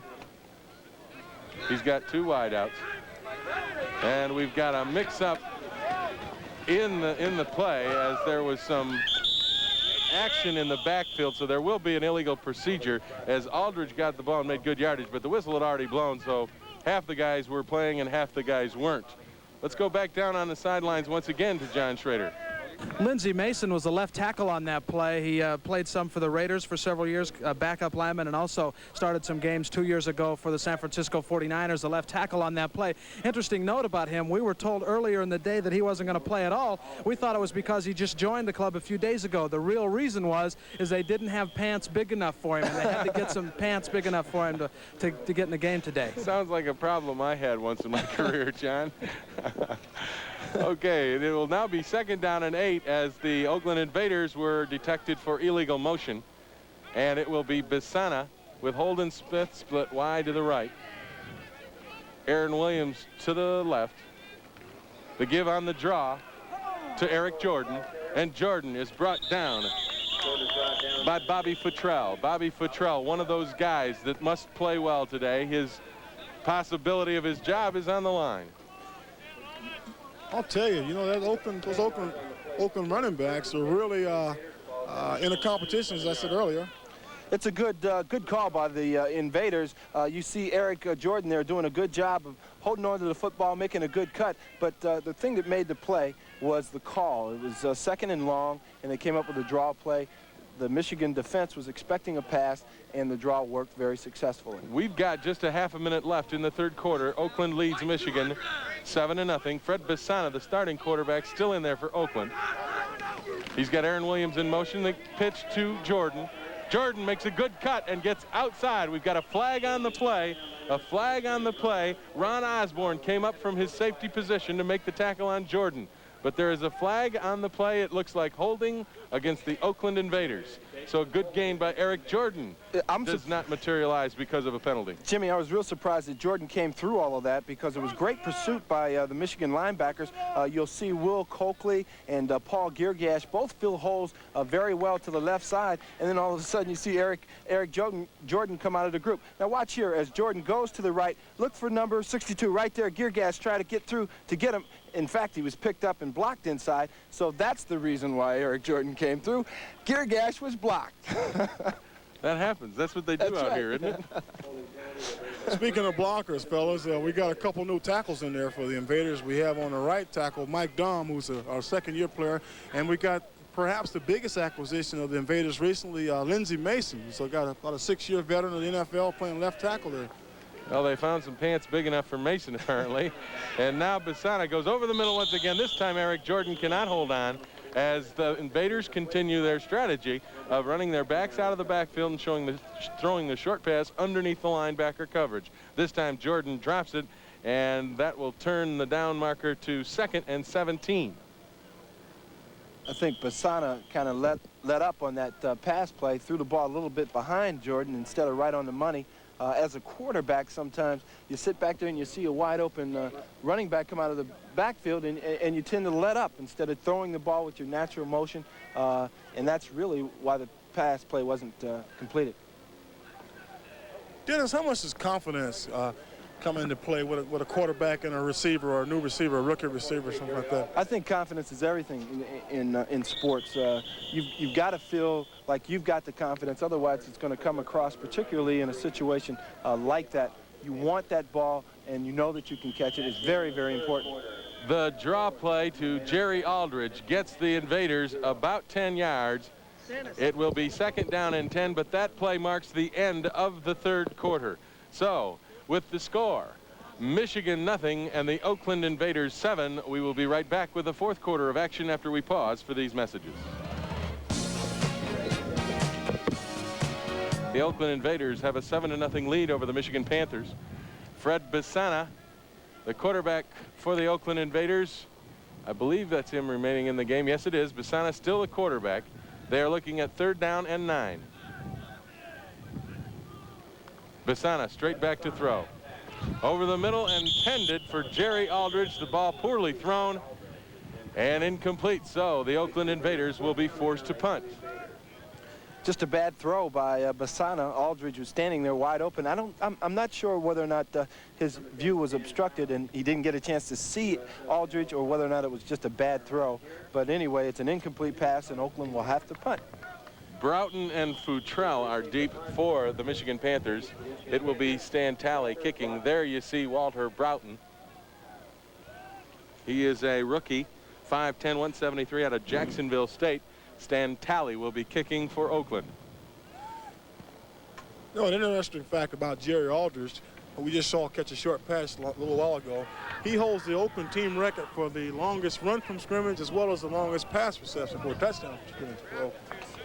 So Fasano will be looking toward him quite a bit for those little dump passes over the middle and hoping he'll turn them into big plays. Stan Talley just got off another good kick. It was not pretty by any means. It was a line drive, almost blocked actually, but he got a great roll, and he rolled it 52 yards. So the Michigan Panthers, once again, Raymond, we talked about this in the first half.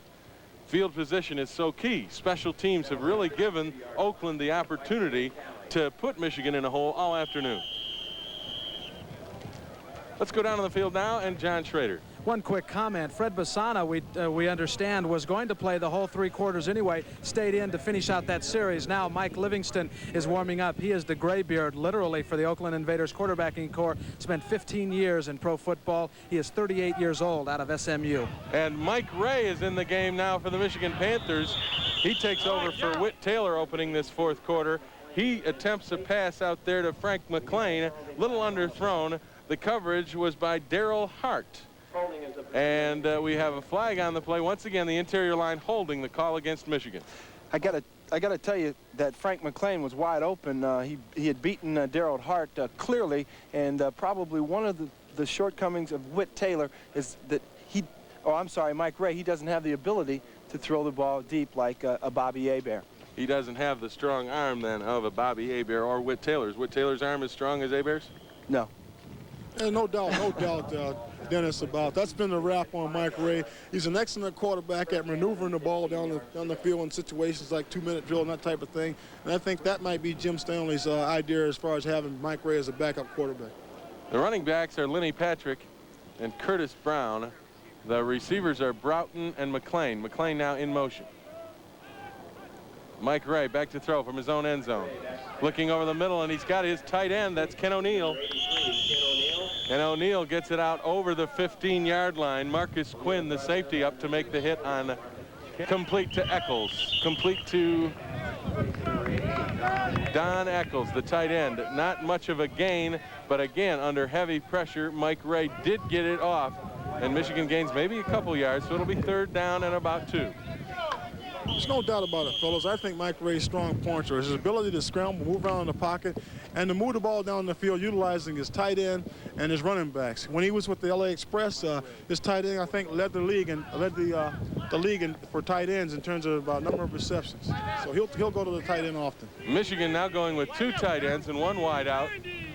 McLean split left. The running backs Patrick and Brown. The give is to Lenny Patrick. Patrick gets it up over the 30 and gives good leg drive to get it up to about the 24-yard line. And that'll be enough for the 1st down. So Lenny Patrick getting a good look here by the Michigan Panthers. Brought down by Daryl Hart. and the Michigan Panthers now have a first down. One of the real tests of a running back is in a short yardage situation, whether or not he can pick up that yardage on his own. And Lenny Patrick is certainly showing and demonstrating his ability as a running back on that last play, being able to pick up that first down, because he really did it by himself. And the Panthers, of course, taking a good look at these two running backs. They just picked up Curtis Brown. Lenny Patrick is a guy they figure might be a player for them. Now Mike Ray goes way deep.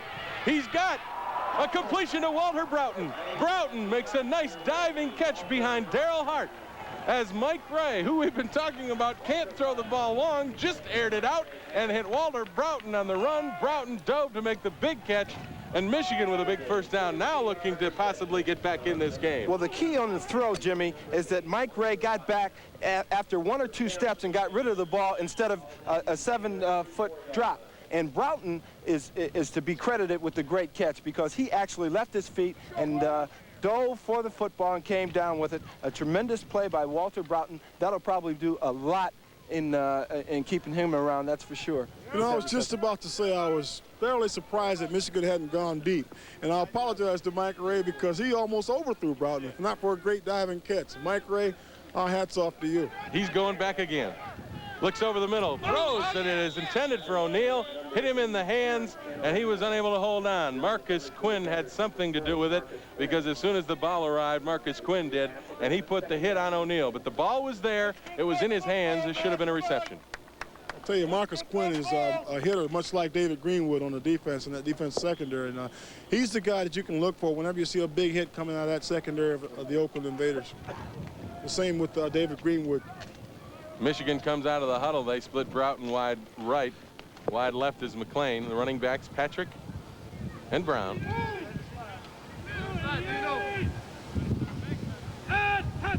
Oakland coming with a blitz. Ray picks it up and throws it inside to Broughton. Broughton, it looks like he caught it. The referees are ruling that he did make the reception, then fumbled, and up with the ball is number 24, Derek Martin. Derek Martin recovers the fumble by Walter Broughton. Ray read the blitz, and they threw the ball in there to Broughton, but he fumbled it. Now Oakland gets the big break again on the turnover. So with 11 minutes and 50 seconds left to play, the Oakland Invaders remain in front of the Michigan Panthers by a touchdown. We'll be back.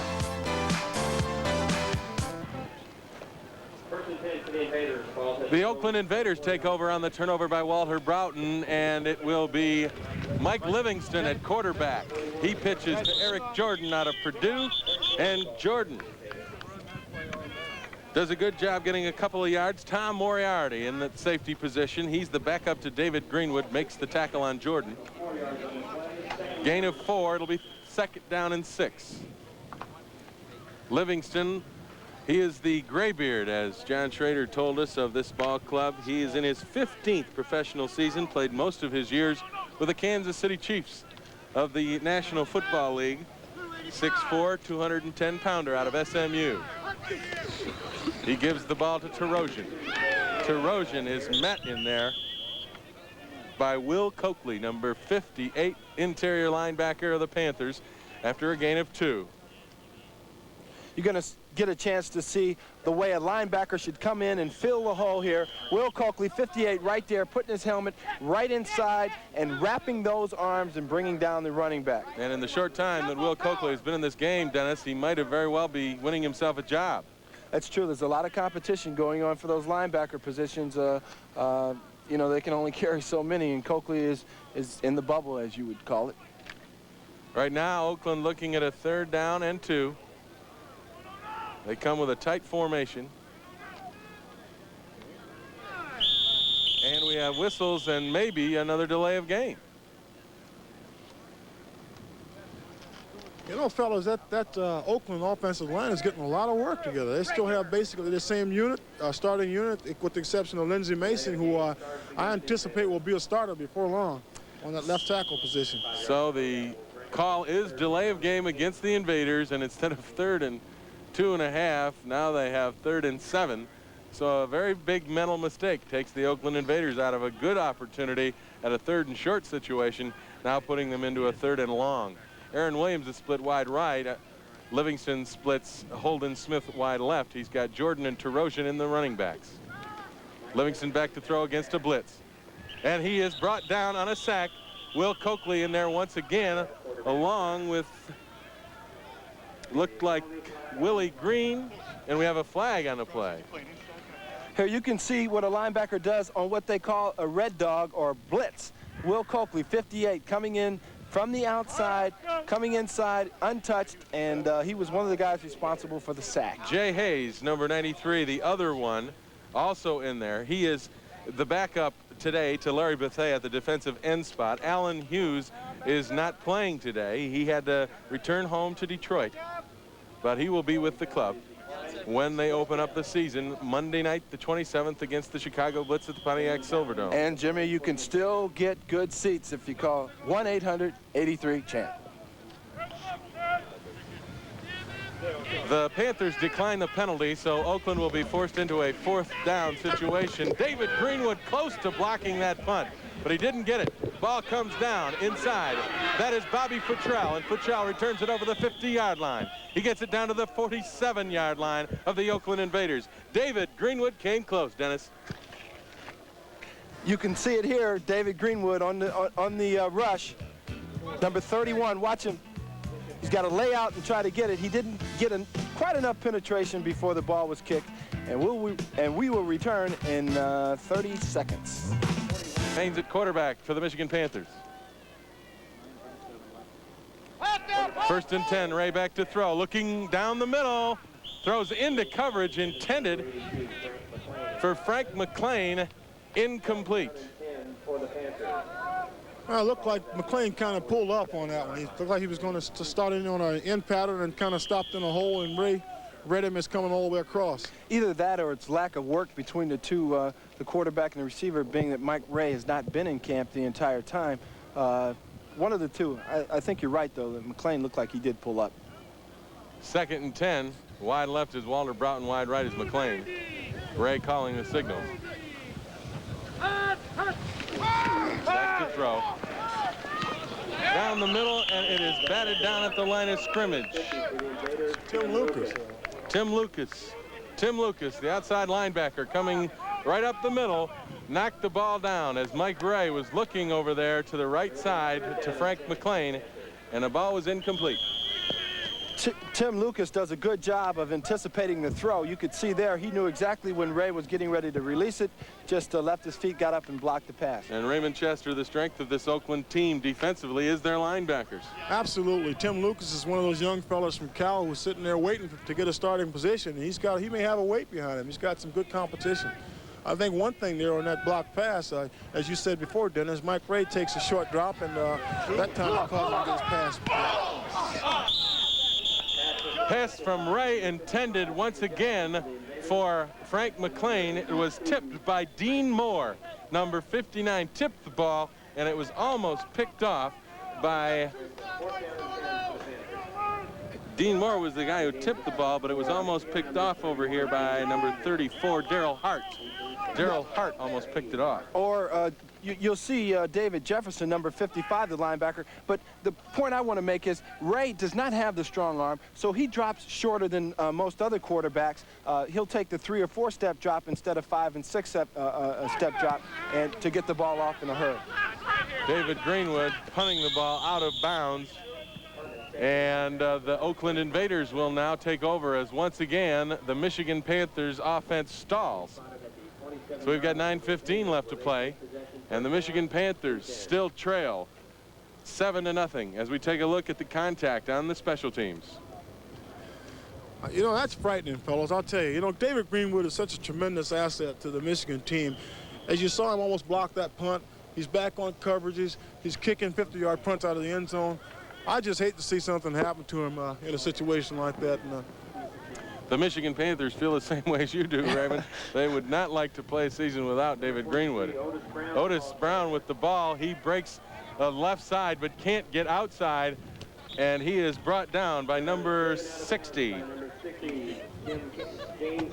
James Capers, number 60, from his outside linebacker spot. Another one of those players that is on the bubble, as it were. If he plays well today, he may go north with the team into the regular season.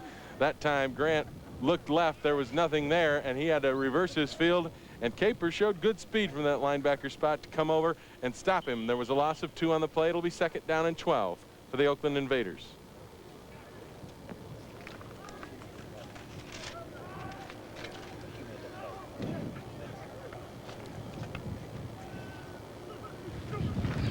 Livingston back to throw. A lot of time. Hits his tight end, number 87. That's Morris. No, it isn't Jeff Morris. Thompson. Jeff Thompson. He's a new guy. Just brought him in this week. He's not even on our charts, Jimmy. Don't go back. Okay, that's why I didn't see him on there. He has Thompson, Jeff Thompson, the tight end, number 87. He was brought down by Tom Moriarty. And the Panthers, again, not getting a big rush on Livingston as he had all day to throw back there. And that allowed Thompson to come open. The gain on the play, only 3 yards, so it'll be 3rd down and 9. Work him, Aaron. Work him, Aaron. Purdy. Ron Smith, Aaron Williams rather wide to the right. Holden Smith to the left. Livingston back to throw. Looking down the middle to Thompson, and it is incomplete. Jeff Thompson had a little step on Tom Moriarty, and Livingston tried to loft it up, a little touch pass, but he couldn't get it there. So the ball will be turned over as the 3rd down 9 attempt by Mike Livingston goes incomplete, and Stan Talley will be back out to kick the ball back to the Michigan Panthers. You know, Jimmy, if you notice, I think Aaron Williams was kind of streaking down the sideline, kind of like on a go pattern, and Mike Livingston might have been lofting the ball to him. I think both receivers saw each other and both kind of pulled up, maybe.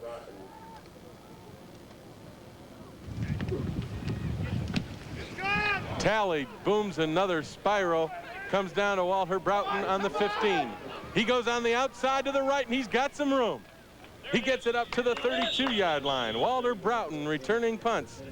The normal position that Anthony Carter would be in, but Broughton very quick, good return man in the open field, gets the ball up over the 30 to the 32-yard line, and the Panthers will take over with 7:59 left to play in this game. The Oakland Invaders remain in front, 7-0. Jimmy, I'm really impressed with this Walter Broughton. Just on that play right there, he showed me a lot. He was able to catch the ball in his hands, which is you don't see very often by punt returners. He's got great hand ability, and then he showed the great speed going up the far sideline. Mike Ray is the quarterback. McClain in motion behind the formation. Ray looking to throw. Goes out here to Broughton, and Broughton has it. He's got it at the 45, and he is brought down by Frank Manamaliuna, or Frank Johnson.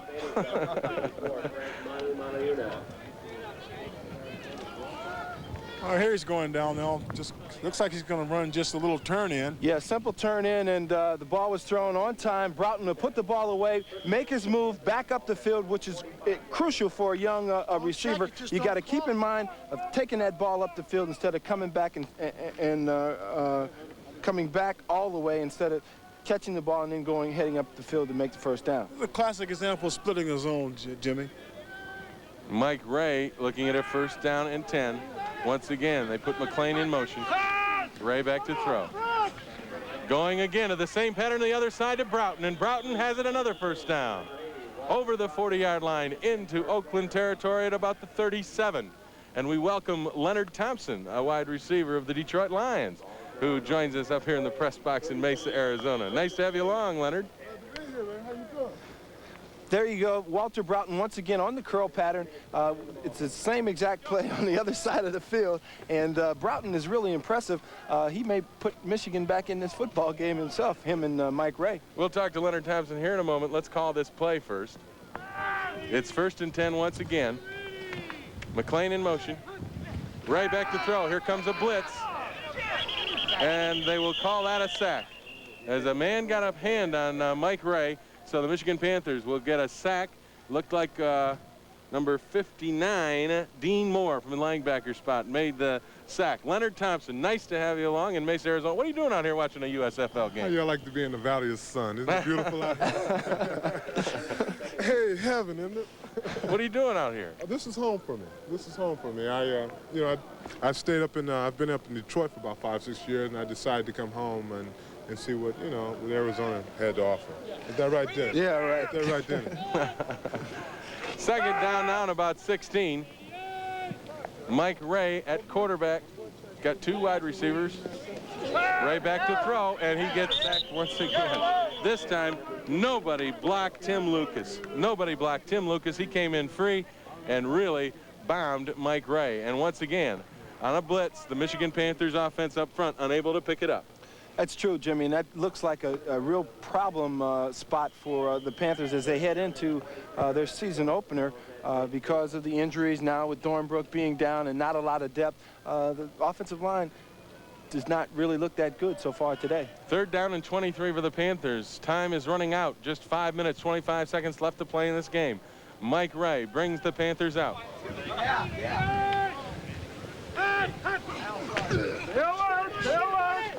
Ray going up to Curtis Brown out of the backfield. Brown over the 45. But not enough for the first down. Dean Moore, the linebacker, there to bring Curtis Brown down. You know, Jimmy, the Invaders are really intense. They seem to be really building toward that home opener on March 4th. And I got a note here that says tickets are still available, and you can call 638-7800 for tickets to the Invader home opener. They look like they're going to be ready for it. Right now, they're looking much better than the Michigan Panthers are. Offensively, Mike Ray probably has been the most effective quarterback. But again, Mike Ray is in a situation where the Panthers are throwing a lot because they want to get back in this game. 4:35 left to play. The Panthers are looking at 4th down, so David Greenwood will go back to punt. Mark Lewis is deep for the Invaders, looking for the return. Greenwood, a high spiral, angling toward the sidelines.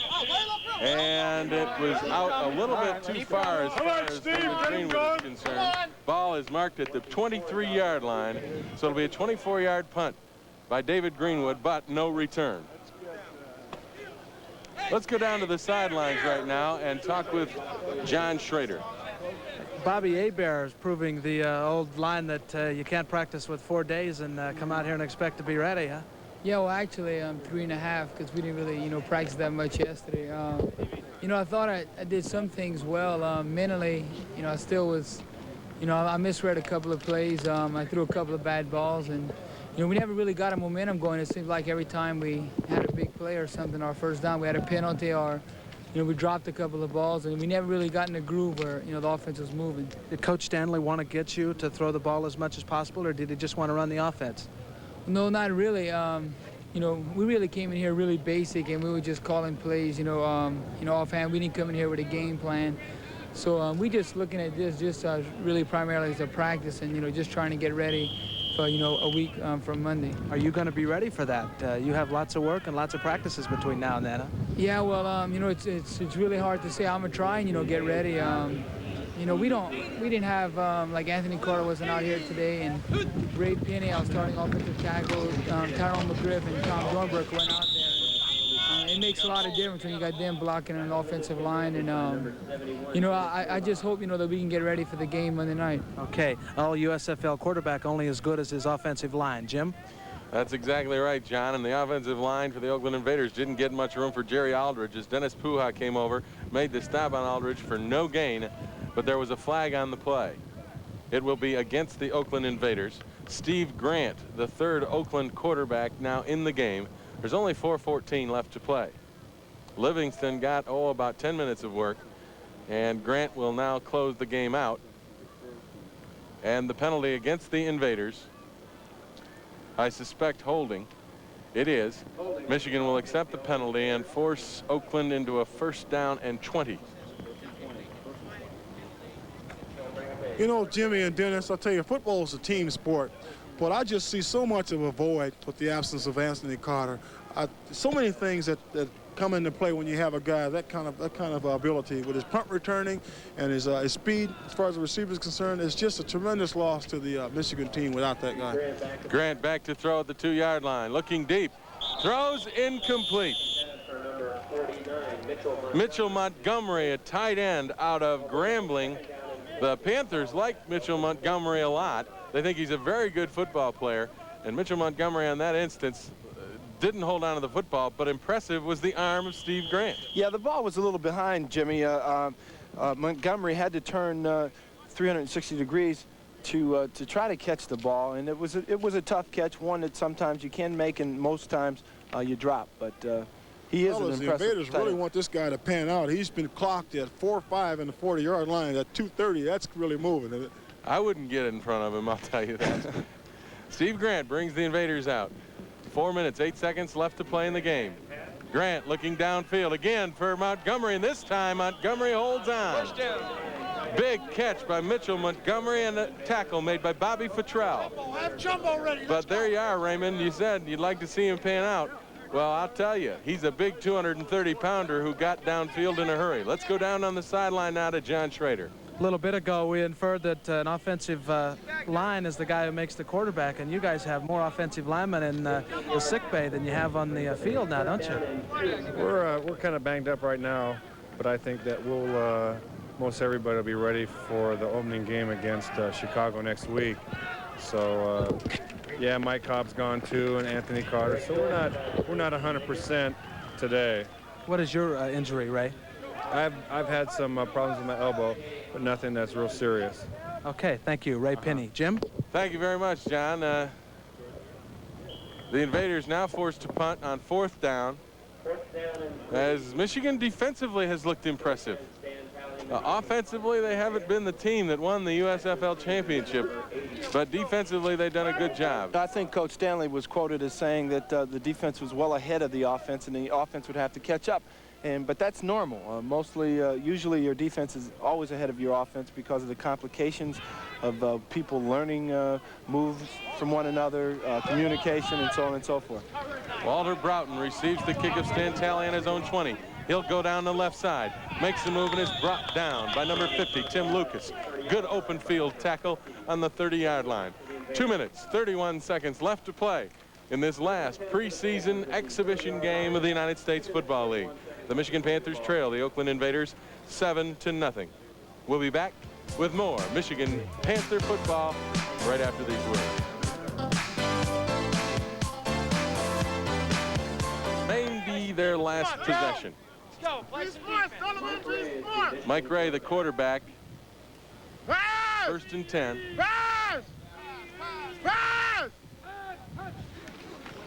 Back to throw. Looking for Frank McClain, and he makes the catch on the sideline for a 1st down for the Panthers. Let's go down to the sideline now with John Schrader along with Michigan's safety man David Greenwood. I think it might be fair to say that David Greenwood is the best athlete on this club. He's an all-pro safety. He's the punter, and in college, he high jumped 7'3". What other sports do you compete in or did? Well, I like to compete in golf a little bit. Scratch? Not right now, no. I haven't swung a club in quite a while, so it'd take about a week and a half. Do you mind doing the punting? Is that because you're the best punter that they wanted, or because you were there and they figured we can get a little more mileage out of it? Well, we're kind of in a bad situation. We can only carry 41 guys on the squad, and for me to punt really helps out. You know, we can carry an extra back, an extra wide receiver, or something like that in case someone gets hurt. So it really works out well. I don't mind it at all. Okay, David, thank you very much. An excellent salesman for the USFL. And speaking of selling, we better do a little bit of that. We'll be back to Mesa, Arizona in a minute or so. The Michigan Panthers defending their United States Football League title, and the Oakland Invaders, who last year won the Western Division. 2 minutes left. The Invaders lead 7-0. This might be the Panthers' last opportunity to get this game tied up or win it. Mike Ray is the quarterback. Wide left is McClain. Wide right is Broughton. The running backs are Patrick and Brown. The blitz picked up by Brown. The pass to McClain on the sideline. It's good enough for the 1st down, but McClain does not get out of bounds. Here you're going to see Frank McClain, number 82, run a simple outcut, and Mike Ray does a real good job of getting the ball out there on time. Frank makes a mistake, and I'm not sure if he got out of bounds, if the referee called it out of bounds or not, but he's supposed to get out of bounds on that play. Here's another angle. McClain doing a good job, and you see he's tackled in bounds, and so the clock keeps running. Now it's 1st down and 10. Michigan with a minute 40 left to play. Ray throwing down the middle to McClain, and it's incomplete. McClain did not make his cut over the middle, but he was open there for a moment. Fellas, on we've the coverage, we've got Benny Barnes in the game now. Right. He's a Dallas veteran coming from the NFL over to the Invaders. They just acquired him this year, and they're looking forward to Benny providing a great deal of leadership for that defensive unit. Now, Benny Barnes didn't play much in this game today, Raymond. would he be a guy that stays with the team just for that leadership ability? Do you think they'll get some playing time out of him? I kind of think so. I think he'll stay with the team, come in crucial situations. I think John Ralston has confidence in his ability based on his past performances, and he's done pretty good in training camp, from what I understand. So they want to look at the younger guys more so. Mike Ray didn't have any opportunity at all as Frank Manamaliuna got in there and made the sack, as the Oakland Invaders know the Michigan Panthers are involved in a real time-consuming situation to get down the field in a hurry, and they're coming with everything. Yeah, but as you look at the play, Jimmy, number 19 may have caused the lineman to change his assignment in the interior line. John Sullivan, number 19, was right up there at the beginning of the play. It may have caused the lineman to change a call and therefore letting one of the linemen come through and sack Mike Ray. Just like on offense, on defense, you can run a fake to cause a problem in the offensive line, which is what happened in that situation. We've got a timeout on the field as the Panthers call timeout. 1 minute and 37 seconds left to play. The Invaders lead Michigan 7-0.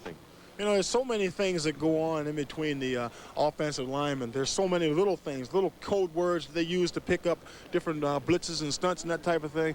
And the absence of so many veterans off the Michigan line, and with so many new players playing together, that doesn't surprise me that they have difficulty with the stunts such as that. Well, this is the situation the Michigan Panthers really want to see, because these young linemen, who are the backup people, have to get this kind of experience. If the injuries continue to the Michigan Panthers offensive line, these people will have to perform. Right now, John Schrader has another guest on the sidelines. Chuck Hutchison is with me. He's the director of player personnel for the Oakland Invaders, and we mentioned a little bit ago that Lindsey Mason got in the ball game. Offensive lineman, some big acquisitions for you folks this year. Well, John, you can't have enough good offensive linemen, and Lindsey Mason, with his experience in the National Football League, is certainly going to be an upgrade. At this point, he needs to lose a few pounds and get himself in shape, but that'll be coming in the next week or so. Another good acquisition for you with a guy with a lot of experience was Jim Leonard, wasn't it? Well, Jim Leonard has been an absolute delight. Not only can he play an excellent offensive guard, but he's also center, does all of our long snapping, could play tackle if he had to. So he's just been everything we expected and more. We better go back upstairs. I heard some cheering. Something's happening. Jim, take it away. Yeah, we got a big play as Walter Broughton went deep one-on-one, and you'll see defensively Daryl Hart gets mixed up in his legs, and we've got an interference call. Now, the interference in the National Football League and the United States Football League is different. Interference in the United States Football League is a 10-yard walk-off. In the National Football League, the ball would have been placed right there where Broughton was interfered with on the 20-yard line of the Invaders. So it really hurts a little bit, the fact that they didn't get the call like they would have in the National Football League. Nonetheless, they still get the penalty and the yardage. That's true, Jimmy, but most of the coaches, even in the NFL, would prefer to have this ruling on that particular call than the way it is in the NFL. They would like to have the 10-yard, 15-yard difference. The penalty is a 15-yard penalty, not where the receiver was interfered. Now Mike Ray looking at first down and 10.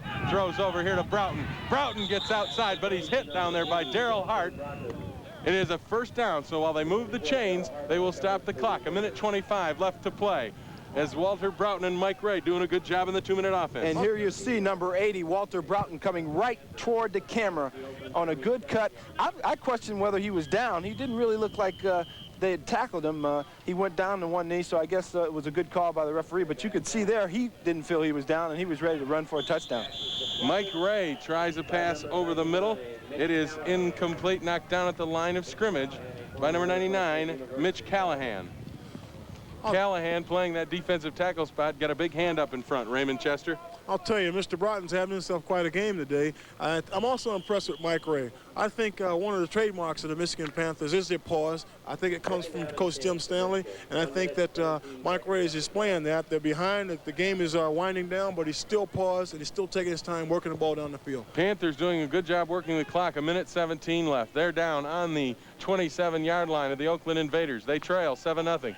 Mike Ray has Broughton split left. The give is to Curtis Brown up the middle, and Manamaliuna looks like he meets him right there at the line of scrimmage, and there was no chance. Fred Worthy also in on the stop, along with Mitch Callahan, number 99. Let's go down to the sidelines very quickly to John Schrader for an observation.